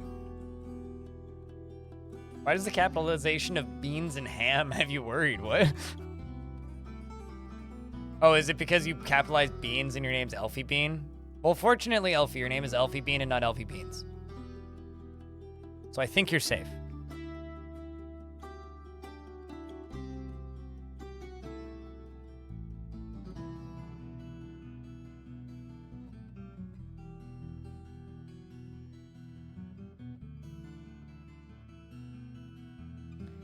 You are very clearly not a bad person, but you are very clearly the kind of person who makes slightly too many enemies. That's a weird take, okay. Slightly too many enemies. I have a question. What's the right number of enemies, then? If I make too many specifically, what's the right number? Like, what, just from your years of experience, clearly, what number of enemies would you recommend I make? All right. 700? I was expecting you to say 300 for, like, you know, this is Sparta and whatnot. Less than 3? Gotcha. Okay, well.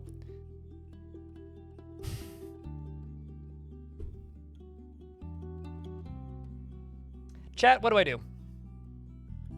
I'm too tired to deal with this anymore. What do we do?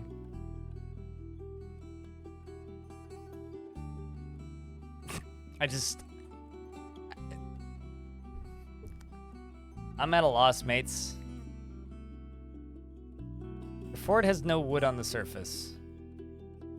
Well, I mean, hold on. Because you typoed that into Ford and not Fort, I really just want to, like, jump into some Guts Glory Ram bullshit, but that's Dodge, not Ford. So F-150 bullshit, then? You know, get a bigger trailer?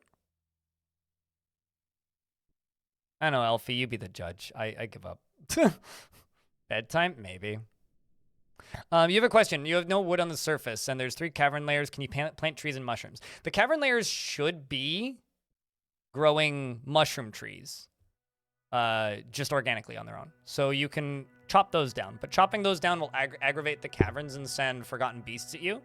If you're looking for wood specifically, you can import wood from traders. You can also, what's the word? If you have areas like this, like, because this map has no trees on it, right? Anywhere? This is technically underground because it's underneath this, right? So if you find an area of dirt and you dig out multiple layers, mushroom fungus will just naturally grow, and then you'll get these mushroom caps that will just pop in. Those beasts send what? If you chop down trees and terraform and build in the caverns, it'll aggravate forgotten beasts.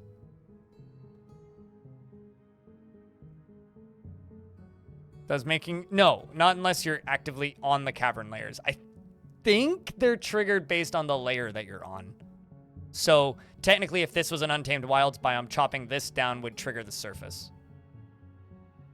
Elfie, you be the judge. I'm too tired. I've been trying to make peace for the last, like, 2 hours at this point.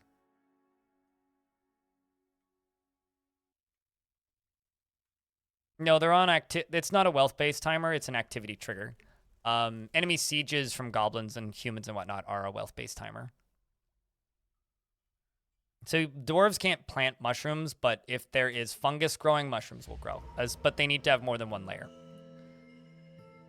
Salvadaddy, the miner has been possessed. Where are you? Don't see you.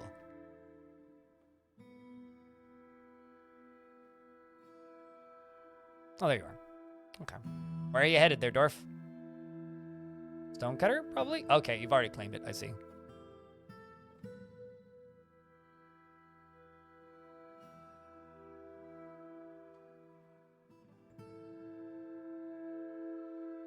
Like, this is one of those rare situations where this is somebody I actually like in the chat.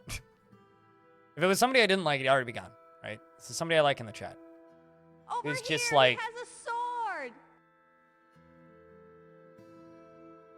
Constantly with the weirdest forms of communication that clearly my sense of humor doesn't work on, and also they are intentionally vilifying me at every opportunity they get, and I just don't even know how to respond anymore, guys. Like, I get it. I'm a horrible fucking bad guy who makes a ton of fucking enemies. Clearly, you know, the like 5,000 individuals who have tuned into my stream today, I make so many enemies. I mean, honestly, the hysterical thing about that is he's probably correct. Because, like, when that many people hear you speak in a day, it's impossible to please everybody. Oh no, I am a horrible person that ruins lives and destroys people's days. Lanix, obviously. Clearly, the following that I have and the audience that watches me and all the lovely people who say nice things to me every day are abject falsehoods, and I am a bad person. No, I'm taking the piss. Don't worry about it, Mako.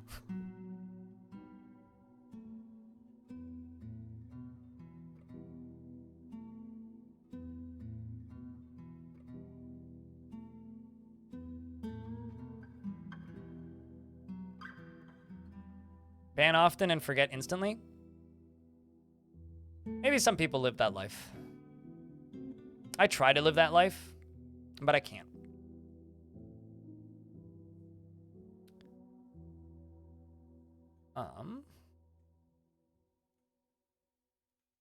Back there.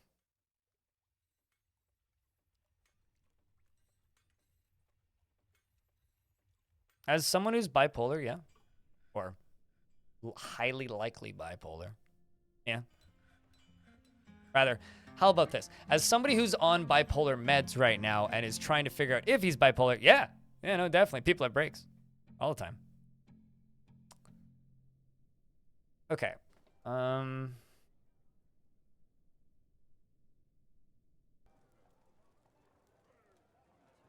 I want to pave this right now? We should.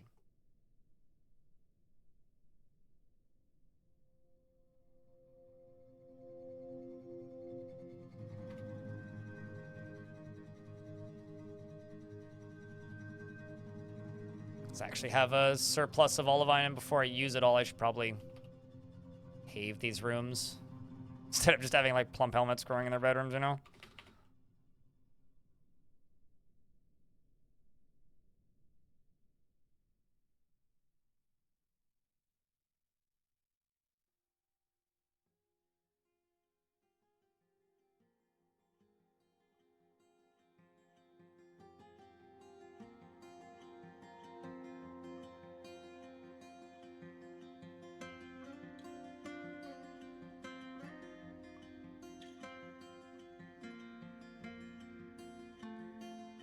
I can't say I've ever had a fort where every single cavern layer has nothing growing in it. I've certainly had forts where like 2 don't, but I've never actually had a fortress where nothing is growing in every cavern layer. And even then, I mean, at that point, yeah, you're just in like hate your life mode, I suppose. I'm sure it can happen. I've never seen it. A garden inside their bedrooms. I mean, I could do it. Like, I'm sure the farmers would like it. I mean, I'll show you the bedroom I'm the most proud of in this fort, which is this one. This is for Cosmic Surfer and Dakisroth, who are my Captain of the Guard and Dungeon Master. And I was like, well, they're married, so if I just make them a really, really, really nice bedroom, I'd just satisfy both of them. So I gave them this thing. See, they have like a little window looking into their own little cavern. I thought it was cool. Very schwanky.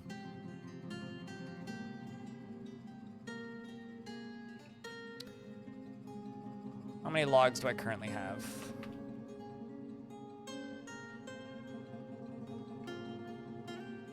Okay, let's make 10. Let's make 15 more beds.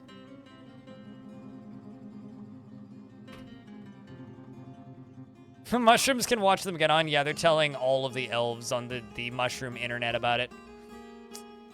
Like, yo, these dwarves suck in bed, guys.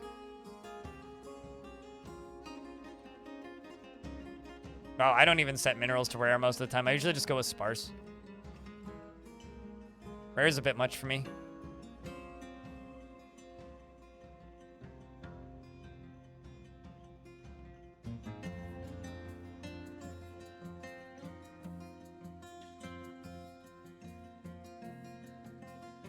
Okay, where was that layer? It was right up. Yeah.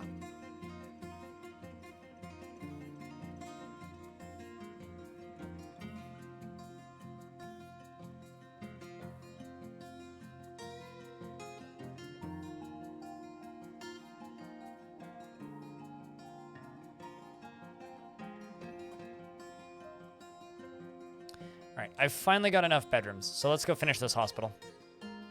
Let's see what we have stocked in it and what we need. Assuming I can find it. Scrolling through this too quickly.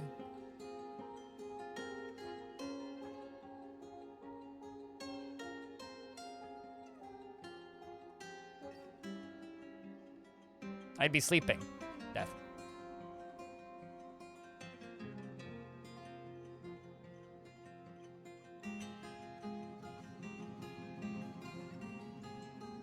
And I don't know.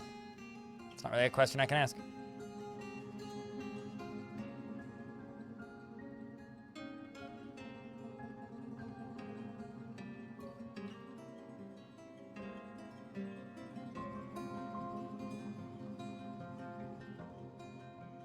Okay, so let's increase the number of buckets up to 15. Let's increase the amount of powder for casts up to 20. Let's increase crutches up to 20. Let's increase splints up to 20.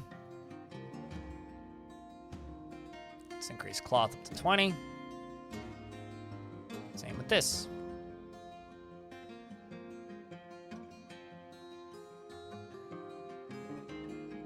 You know what's funny, Ace? I had it banned from my chat for a really long time. It doesn't actually bother me that much. It's when they, you know, use it alongside of also being mean and insulting. Here's the Stormer MTG Arena. Yeah, I have no idea what I'd be playing. How can I be passive aggressive with that? True, that emote when used correctly is hysterical. Salvadaddy the Miner has created Lycid Tolis Rokal Lunrud, an olivine armor stand, and offers it to the Rocky Point of Artifacts.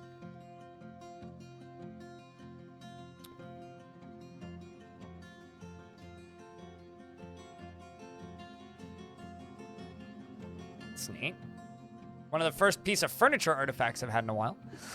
This is an olivine armor stand. All craftsmanship is of the highest quality. It is encrusted with point-cut rock crystals, and this object menaces with spikes of olivine. On the item is an image of a bush-tit men in rock crystal. On the item is an image of goblins and dwarves in gold. The goblins are fighting with the dwarves. The artwork relates to the attack on the pointy rock of artifacts of the Sly Theater at Creaturekeepers by the poisons of indignation in the early autumn of 127 during Estop Stoko, the siege of Boots.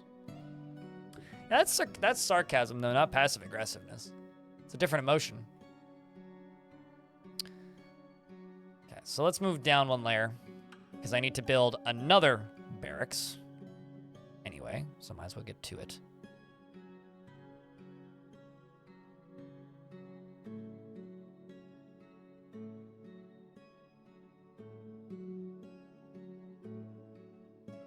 I'll figure out what to do with that one later. 1, 2, 3, 4, 5. 1, 2, 3, 4, 5. Followed by 1, 2, 3, 4, 5. 1, 2, 3, 4, 5.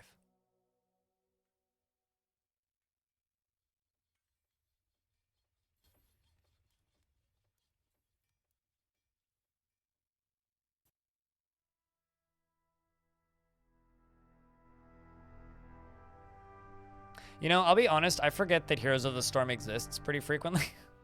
Like, it's one of those games that's just so far out of my realm of conception that, like, I have no idea.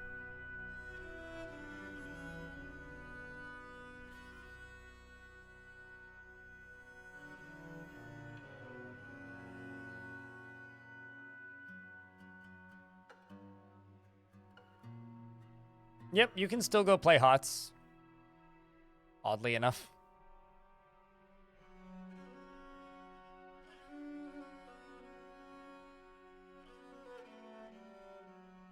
Honestly, like, I don't know if somebody tell me if this is a bad comparison, but Heroes of the Storm is like Blizzard's Team Fortress 2. Except a significantly smaller number of people give a shit about its existence. Or continued existence, I guess. But there still is a community of people who play it. Unfortunately, they don't need private servers yet. You've been playing for 7 years? Yeah. No, I know what you mean.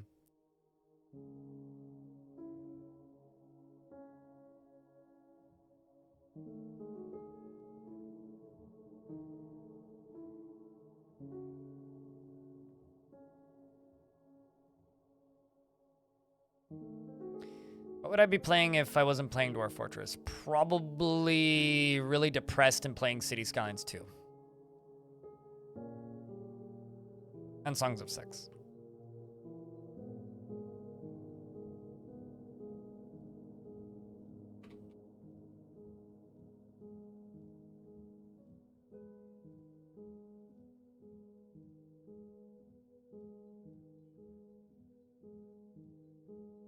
What, are you agreeing with me, Rabbies?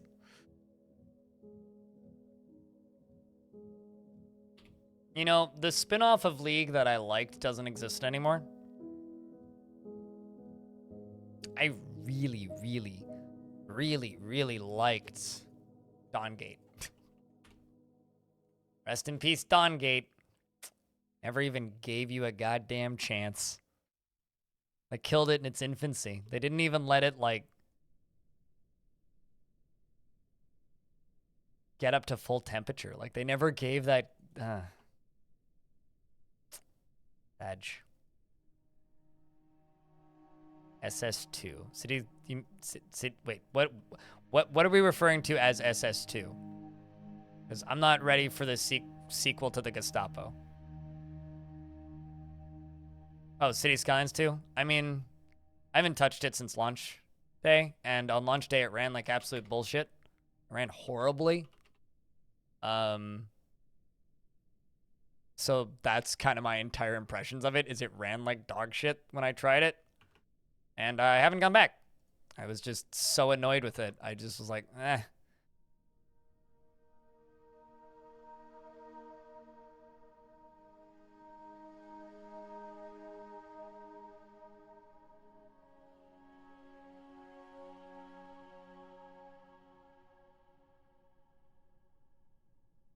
What? Chatter, you get... So part of the reason I haven't, like, removed Deathstrike from the chat is because I'm just so confused by literally everything you say. I don't get it. What? Once you get to this guy and 80s kids like myself, it becomes very hard to please us. What the fuck does that mean? Like, it's... I'm just perpetually flabbergasted by what you're saying. It's like the train wreck that I can't stop watching.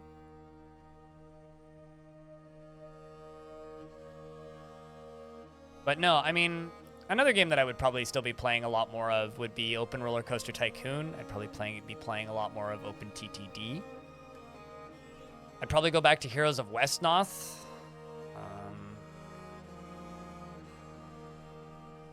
It's not a matter of it being hard to please me. It's just,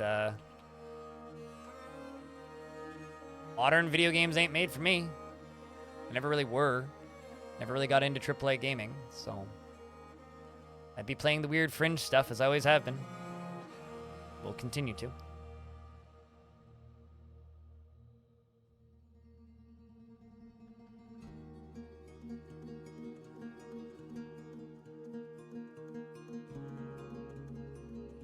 Play Open TTD on some Fridays with other folks in a non-competitive way. Open TTD makes me feel extraordinarily stupid, which is why I will never play it on stream just out of embarrassment. Super Auto Pets. One of these things doesn't like... One of these things is not like the other, mate. One of these things is not like the other. Oh, I absolutely remember D-Freak. What's up? I need to give you a nickname. Hold up, Skipper. I remember you popped in ages ago, and I was really tired that day. Let me just throw this out. Just let me give you a nickname so I can track that.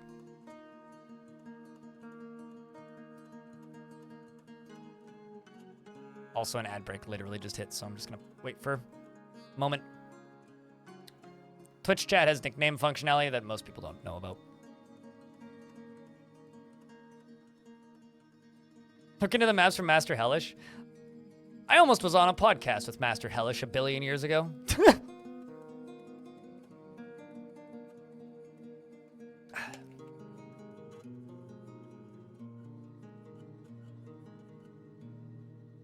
It's a small world.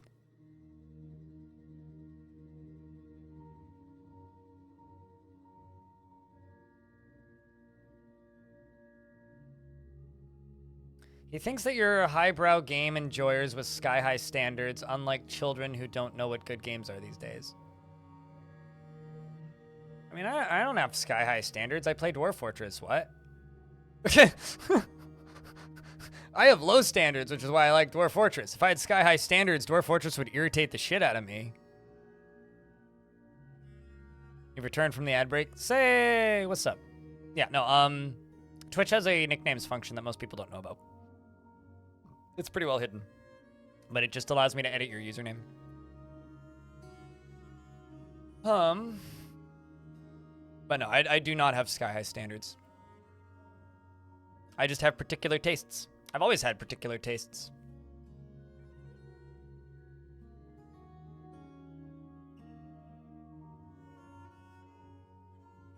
We'll see what that looks like once all that's been constructed.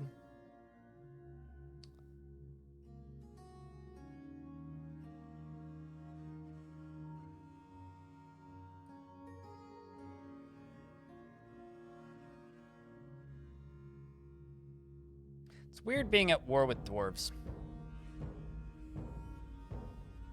Fed nightmares. Do any of you guys have books or artifacts at any of these places? Do any of them have abnormally large populations? So these dwarves, these goblins have been taking over dwarven mountain halls. The Twinkling Devil, that's a good name. The Hail Demon.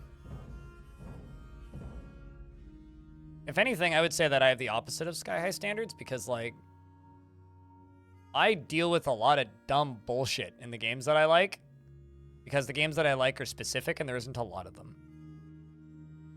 It's always been that way.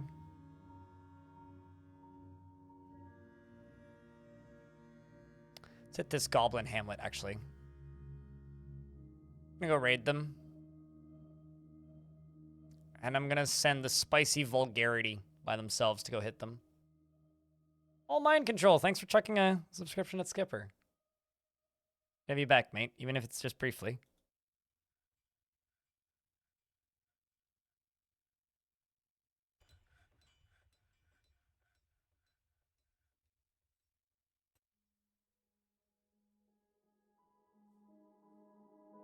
Deathstrike, I really, really, really, really, really hope that you do what you want to do, Alfie. I really hope that you find your place at some point and find people that you can communicate, that understand the way that you can communicate. But you are one of the most hostile people I have had the pleasure of trying to comprehend in my chat in a very long time. Can dwarves siege your fort? Yeah, if you're at war with them. That wasn't even me that did that. Alfie made the call there.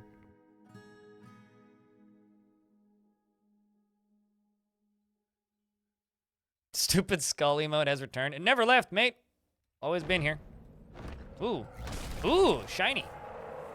Forgotten Beast M. Moab. Bosa has come. An enormous quadruped composed of crystal glass. It has wings and it undulates rhythmically. Beware, it's poison vapors. All right, hold up. Work orders, labor.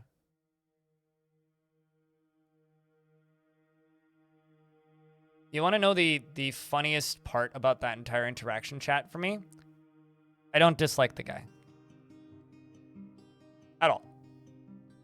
I don't like the person's inability to be self-aware of what I don't like about them. What's up, Optimus? It's good to see you. And as humans, we all have that ability. If you are doing something that is annoying somebody, or doing something that somebody thinks is off, it is your job as the other human in the room to figure out what that thing is and either change that about yourself or remove yourself from the situation. And I tried my damnedest to be the better person in that entire discussion. Tried so goddamn hard.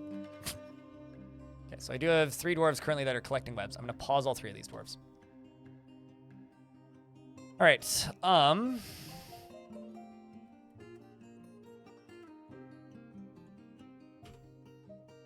you know, it's weird to call it relationships, but okay, that's a word you could use.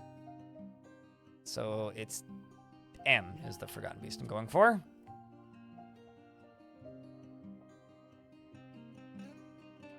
M Cave Shafts, the Seduction of Dungeons. Killed a dwarf in 67.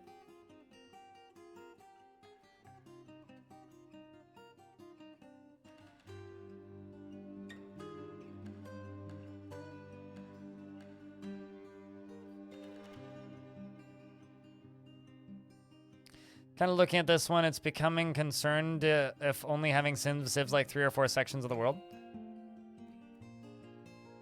Remember, Dwarf Fortress worlds are often very unique from world to world. So if you have a weird looking world, that's not weird. It's the Seduction of Dragons. So yes? I don't know how to determine that.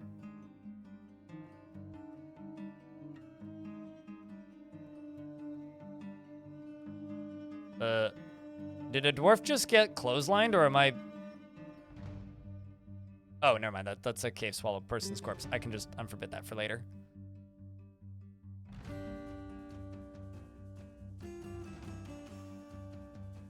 Done. Got another one. What? Well, there's another cave swallow person in there that's dead. Anyway, that's unfortunate. My collection grows!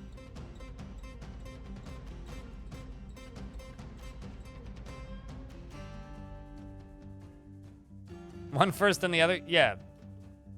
Wow, this dwarf really wanted to kill it. Oh no. What? Why are you leaving through the caverns? That's odd.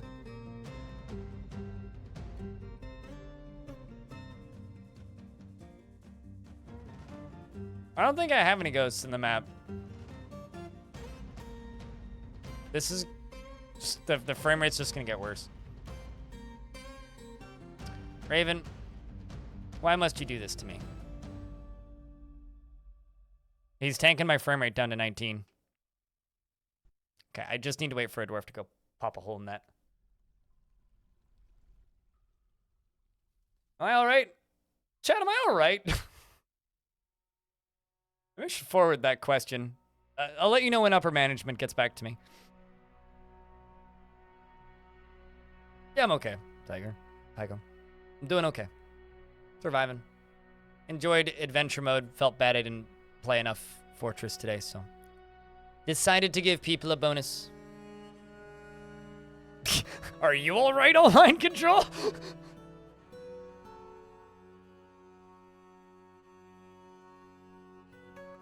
I think chat just needs a wellness check right now.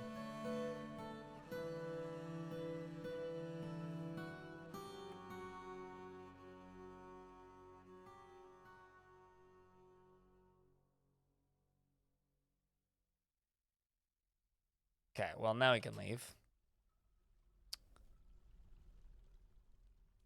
I can do that and that. Which part? The dwarf cramming his nose into the door? Or the last, like, 90 minutes?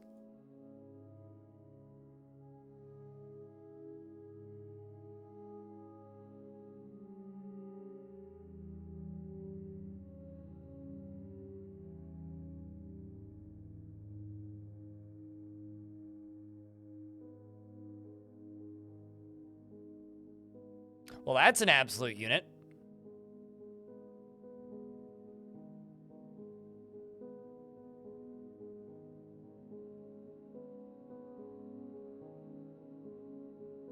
He finally found the way out. The dwarf felt the need to clarify. Huh. Wow. Where did you come from? Probably the caverns, right?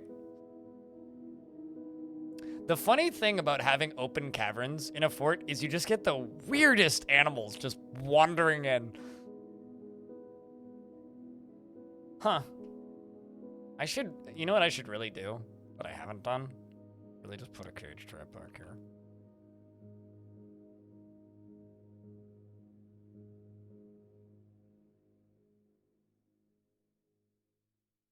That's fantastic.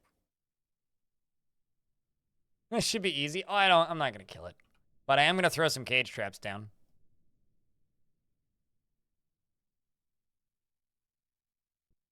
Yeah, it's a cage trap.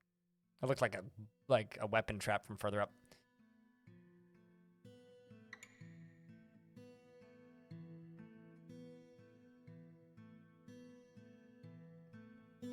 Just make 10 wooden cages. Shaku, you're the one dwarf that still needs to leave, by the way.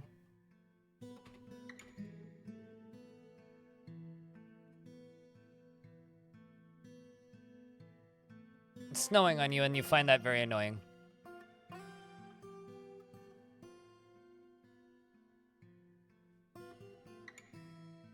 You never returned in the last fort? It's okay. Every single raid that's left so far from this fort has returned, so I have relative confidence you will return.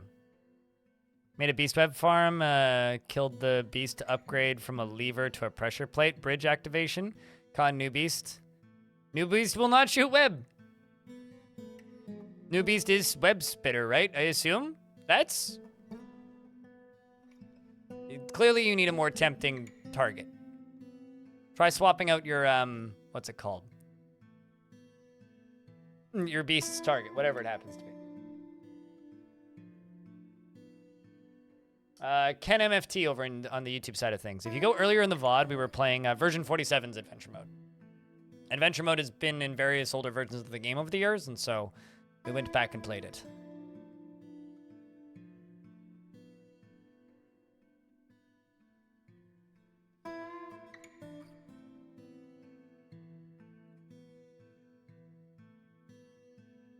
And we've played it the last couple of days. Well, today and yesterday. Only mildly traumatizing. Yeah, we only watched an otter's head explode in slow motion once. Yeah, it was only mildly traumatizing. I only gouged the eyes out of a kobold once. You heard me, Jaku.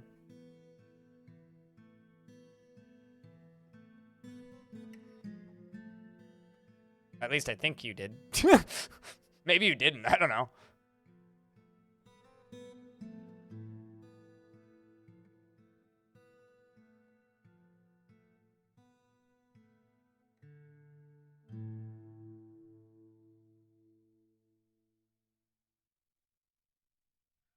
And it's not taking the 3 goblin bait. Huh. Yeah, I mean, I wouldn't have killed the beast. I would have just kept it. But, yeah, that's weird. I don't know. Maybe for some reason it's, like, got very, very, very short line of sight or something. Did you see it shooting webs at all in the caverns? Or was it just, like, yeah, it just doesn't shoot webs, period? A web beast spawned on the breaches of a mushroom tree once. The cavern surrounded by water. Attempted to build a wall, the floor to it to use it as a farm. But it actually bridged the space between the tree and the thing. Yep. Yeah, I could see how that would end.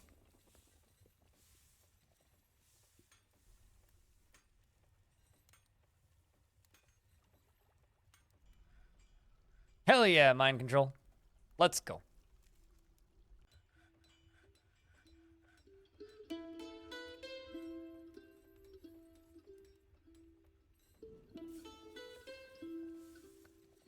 One final thing I want to say about that whole long interaction with that person is know this, guys. I've been doing this a long time, and I've seen everything, pretty much. when it comes to people being dumb in every format.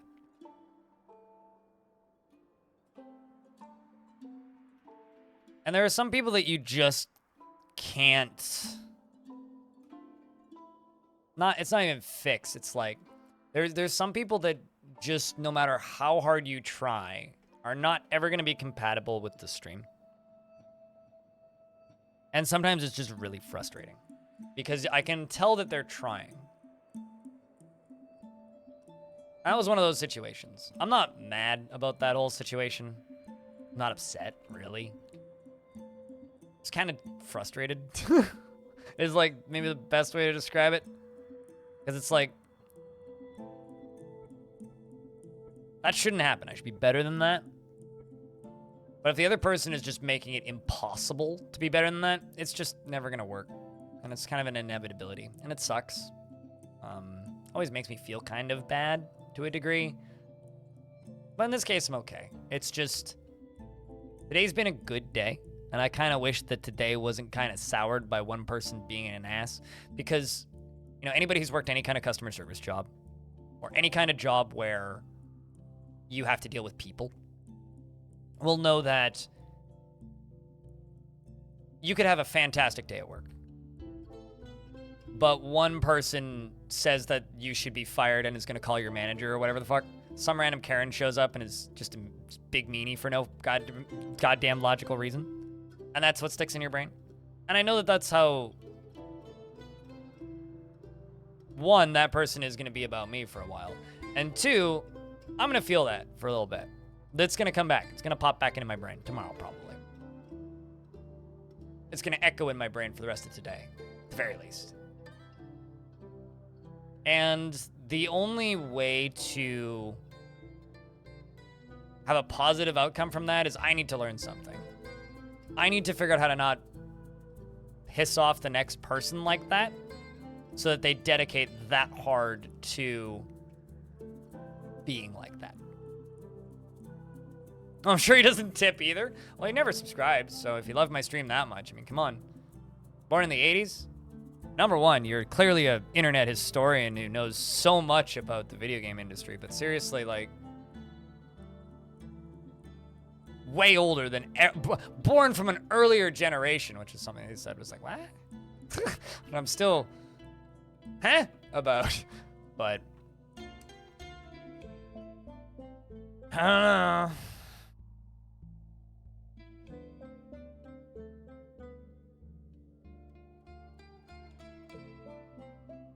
You know, interesting that you say that, Geek2Games. I had a pharmacist refuse to give me insulin recently. I didn't scream at him. But what I did do was the next day when I went and picked up insulin at the same pharmacy from a different pharmacist who did fill my request for more insulin, is I told him literally everything that happened and why I was switching to a different pharmacy. And then I left a 1-star review the next day. Didn't yell at the guy. But he'll never get my business again. Long story short, they were 3 weeks late filling an insulin prescription that I requested digitally through their website. Actually, no, sorry. Through their smartphone app, not through their website.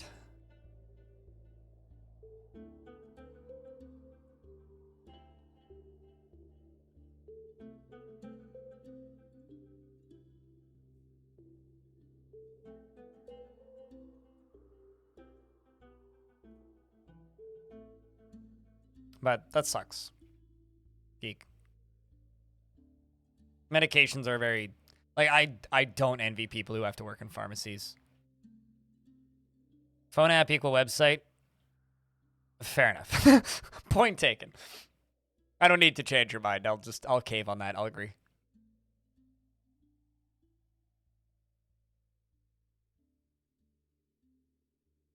All right, so this is going to be my Doctor's Guild.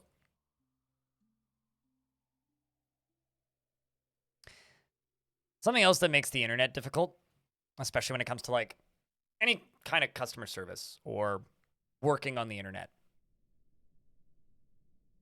is you can never tell if the person that you're talking to is all there or not, right? Person could be super intoxicated. Person could be... a person could have a communicative disorder. And, like, it's to the point, like, I used to be... Like, actually, it's interesting, like, that, like, Skipper is here right now. D-Freak, as I knew them as. You probably remember the era where I was just, like, spastically angry at people constantly. Because I was always sleep deprived. That, like, in that era, I would have banned that person, like, 4 hours ago. But I also realized that, like, I need to, like, be careful. Because somebody could be saying something strange,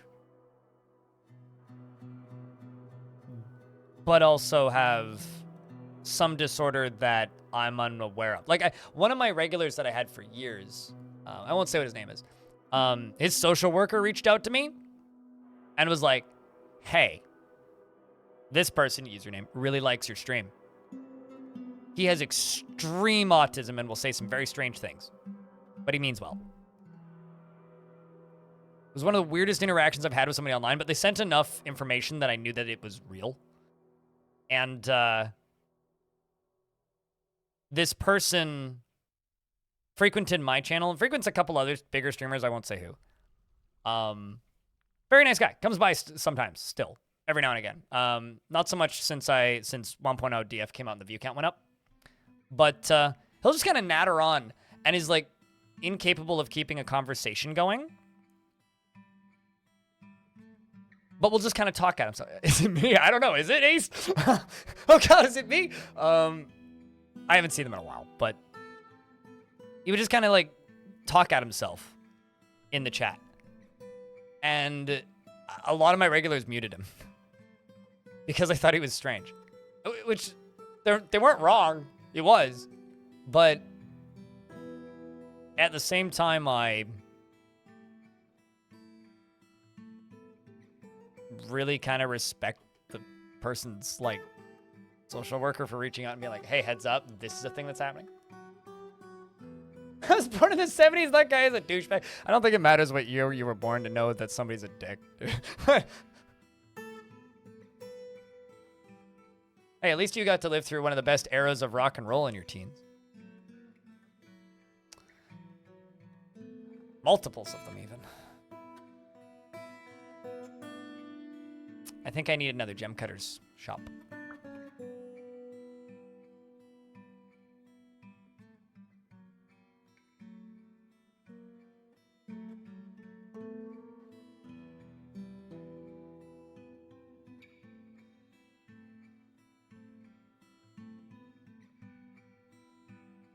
I'll make it about someone who is contacting your viewer's OCD. Wait, what? Is it me? Oh, yeah, they know. I understand what you mean now. Yeah, I had a parent reaching out to me about one of my regulars' OCD. That half of chat's like, oh, God! Mom? What's happening? Yeah, so my child, they have this username, and they're an avid Linux user. They have severe OCD, and they will have mild panic attacks if you are judgmental about their usage of Linux. Boom! Do not criminal. There you go. Half of chat just collapses. Linux users without OCD. That's like asking if you play Dwarf Fortress without a neck beard, but. Well, that all checks out. Oh, damn it!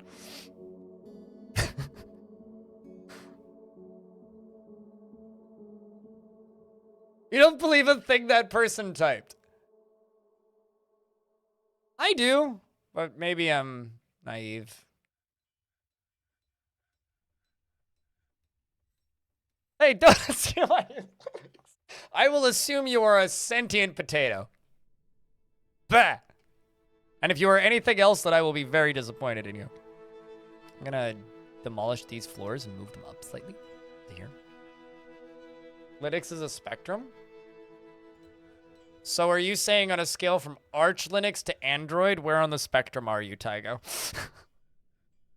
This is getting weird, but also kind of funny. Somewhere around mint. Tasty. A scale from Ubuntu to Arch. I mean, okay, so on a scale from Ubuntu to Unix, where are you, though? Because I am... This is an Unix system. I know this. Also, is it Unix or Unix? I've heard both. You try not to rant about systemd. You know, it's funny when you do. I don't know a word about what you're talking about, and it's very entertaining to me. Like, I will casually just like read your guys' rambles in the PC discussion room on my Discord, and have absolutely no idea what you're talking about. I'm like, well, this must be important. Unix, yeah, that's something completely different. Unix, got it. Maybe it's just French people that say Unix, similar to Ubisoft and Ubisoft.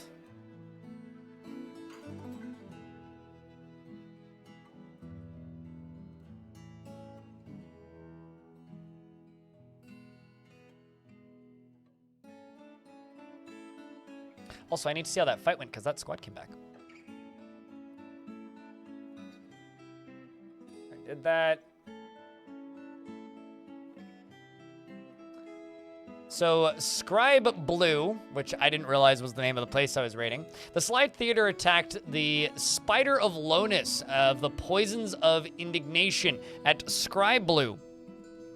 The Dwarf Crampton King, Mute Boats, led the attack, and the defenders were led by the Goblin Udast Pitcrosses. The Dwarf Crampton King, Mute Boats, tactical planning? Wow. Tactical planning was superior to the Goblin Udast Pitcrosses, but the defenders had a slight positional advantage in Scribe Blue.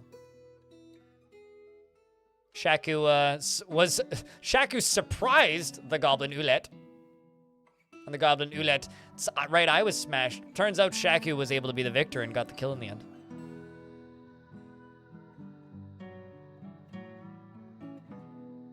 Shaku surprise! Kind of surprise. The Goblin was struck down by Black Rose. Another Goblin was struck down by Stinthad.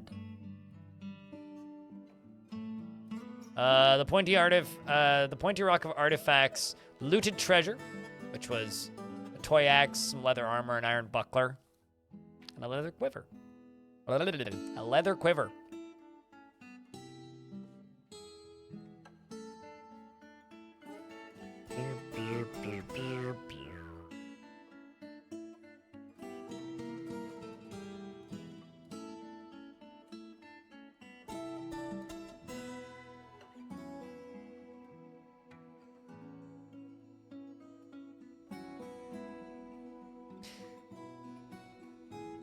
Just because you said I use a mouse with, and I'm not gonna look up in chat and see the context of that statement. I just want to say, I'm really, because we were talking about Microsoft earlier, I'm really, really, really, really thankful and happy that the entire universe simultaneously rejected Xbox Kinect as a control scheme.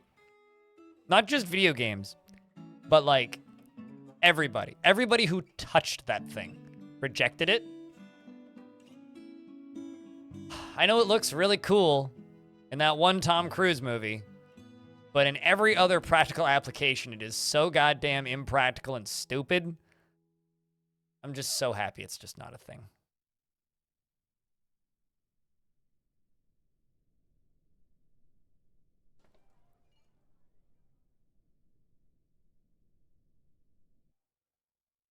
It's also the Venn diagram of people who refuse to update hardware or who can't.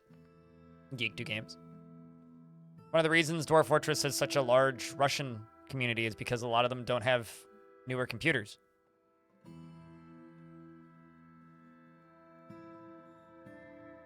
Using a trackball, you're weird. I was always fascinated by like StarCraft players that use trackballs. And we're in an ad break, so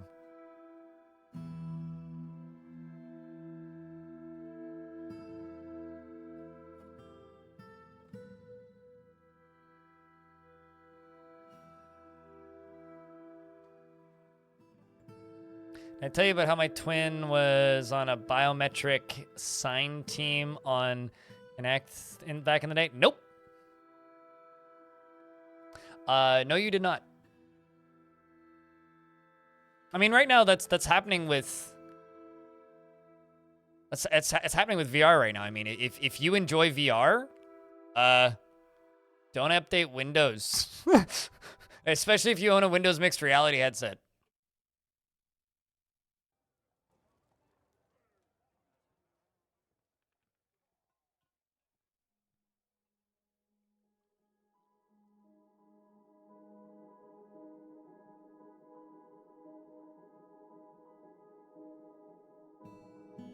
Because they are getting rid of Windows mixed reality support.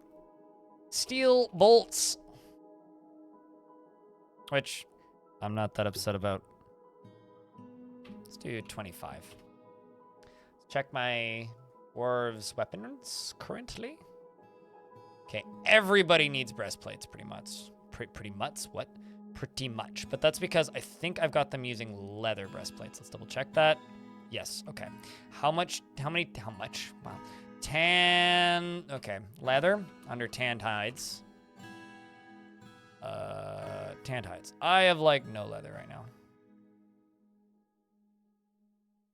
Hello, Sage. How thing?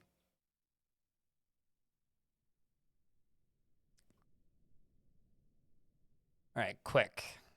Roll call. How many turkeys do I have currently? Not as many as I was hoping. I have 2. Where are the turkeys? This side. Lock this side. Make more baby turkeys.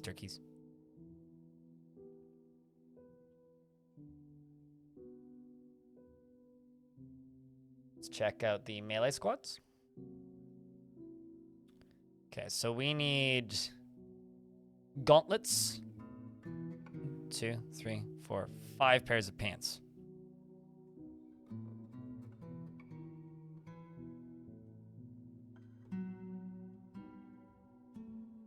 Just make like 30. 30 steel gauntlets. Go.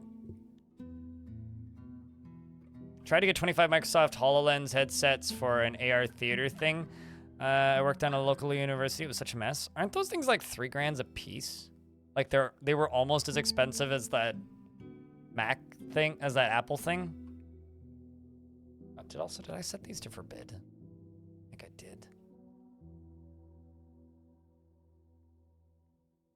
Rumble.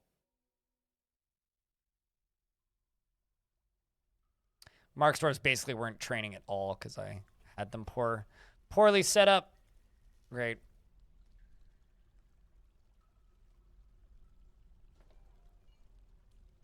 I'm also going to do a thing that's going to make some of you blink twice.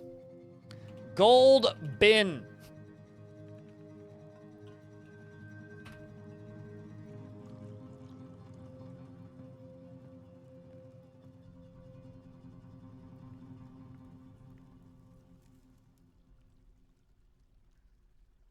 Maybe, let's say 10 bins maxed on this.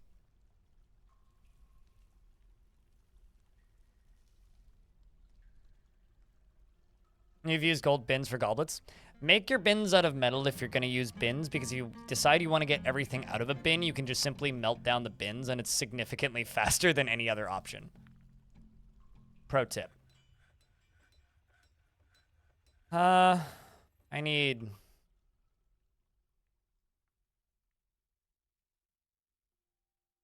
some more chests up here.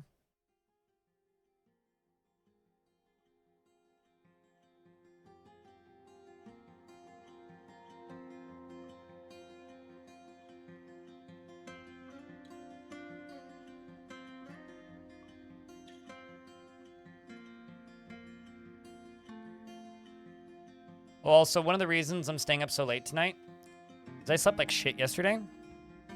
So I'm going to get really stoned tonight and then sleep in tomorrow. And then tomorrow I'm going to spend most of the day doing taxes. So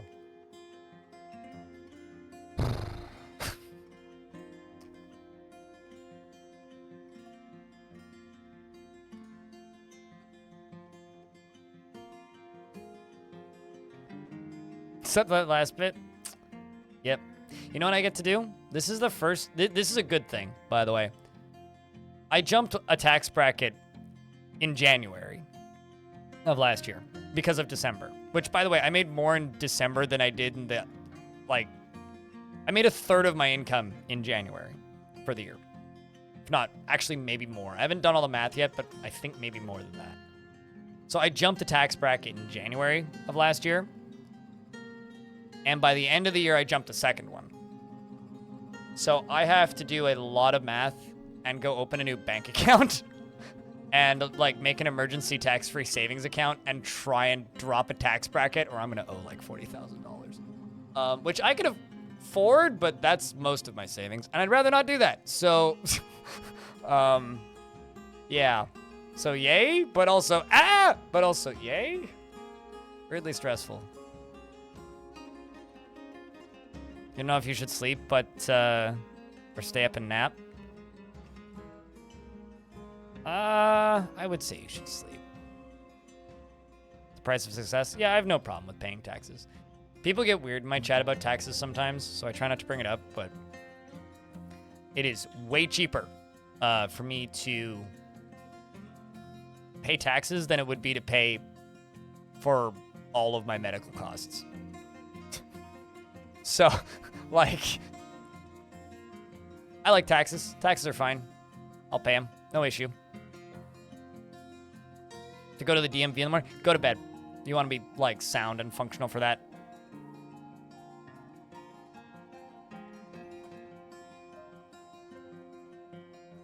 At least that's my 2 cents. Like, I will say, Connect is a pretty cool thing in, like, weird art installations. But for anything practical, oof. That's about it.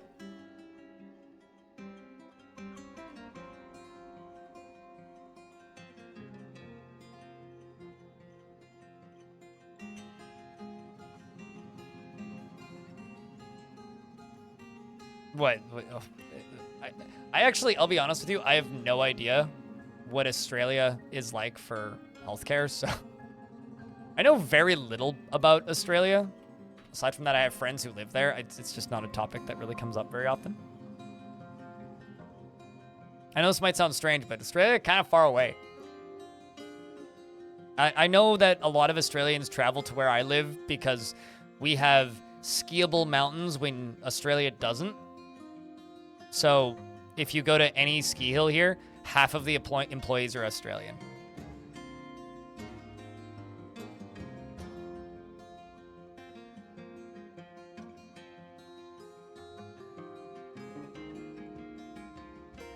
Okay, fair enough, Sentient. Could be better, could be worse.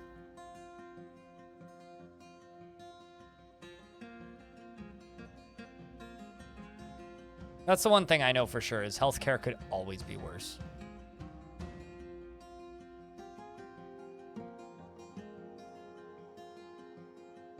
I consider you a mythological creature or a cryptid. You know, honestly, I can live with that.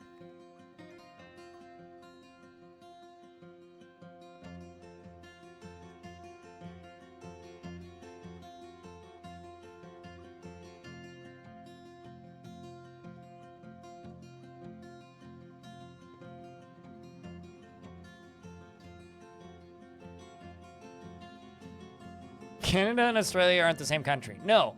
No. Australia is almost in the South Pole, and Canada's on the moon, right? And in case you were unaware, Chromois, the USA is in the center of the flat Earth, okay? So Canada's hovering above the US on the Great Disk. Oh yeah, no, we have 16 oceans on the moon. Didn't you know that? It's around the dark side. You can't see it from the disk. Sometimes I can only bullshit so hard before, like, it's hard to speak. That was one of those moments. I'm making a, this is either going to end up being some sort of office or some sort of dining room. I'm not totally sure just yet. I'll probably just leave that as is for right now. Put Put some drinks in it later.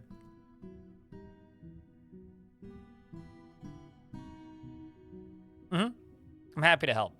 I mean, the superior Canadian school system that my mom taught me while I was homeschooled definitely taught me many things that you'd never learn in the US. Or like most schools, for that matter. Most schools with any kind of...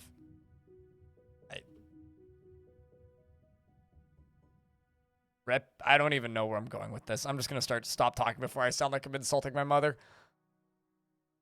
Let's get rid of these. They're not made of metal. They look strange.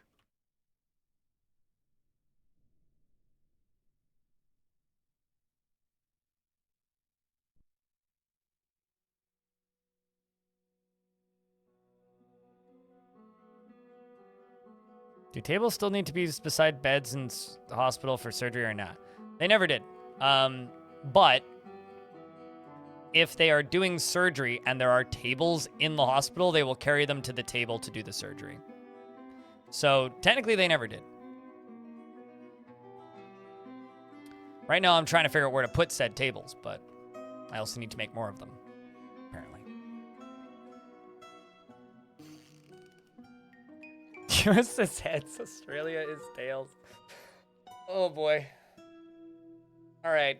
And with that, I've been streaming for almost 14 hours. Chat room, I'm going to call it. It's time for me to go make a grilled cheese sandwich or something. Maybe 2. Why dump? Because I'm not going to use them, and I ain't going to sell them. I want them out of the room. Think you broke them? Slightly. Yep. Me too, Games. Thanks for the 5-pack. Cheers, dude. But don't run off. We are going to raid somebody.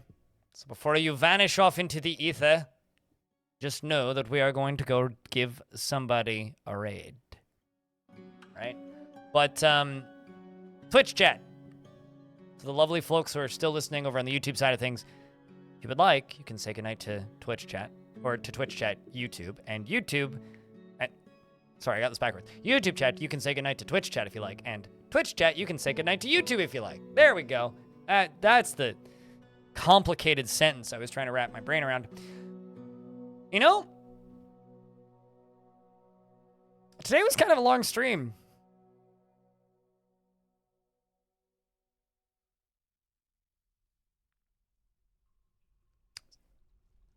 YouTube, my next stream will be on Tuesday. Guaranteed. If a stream shows up before then yay. Sorry, caveman. 13 hours and 45 minutes is a bit of a long one. So if I show up before then, consider yourself lucky. I do have a lot of stuff I gotta get done this weekend. And, of course, VODs can be found in the normal place, which is on Blind Extras. There. All right. All right. I almost fell into an all right for some reason. I don't know why. Okay, so YouTube today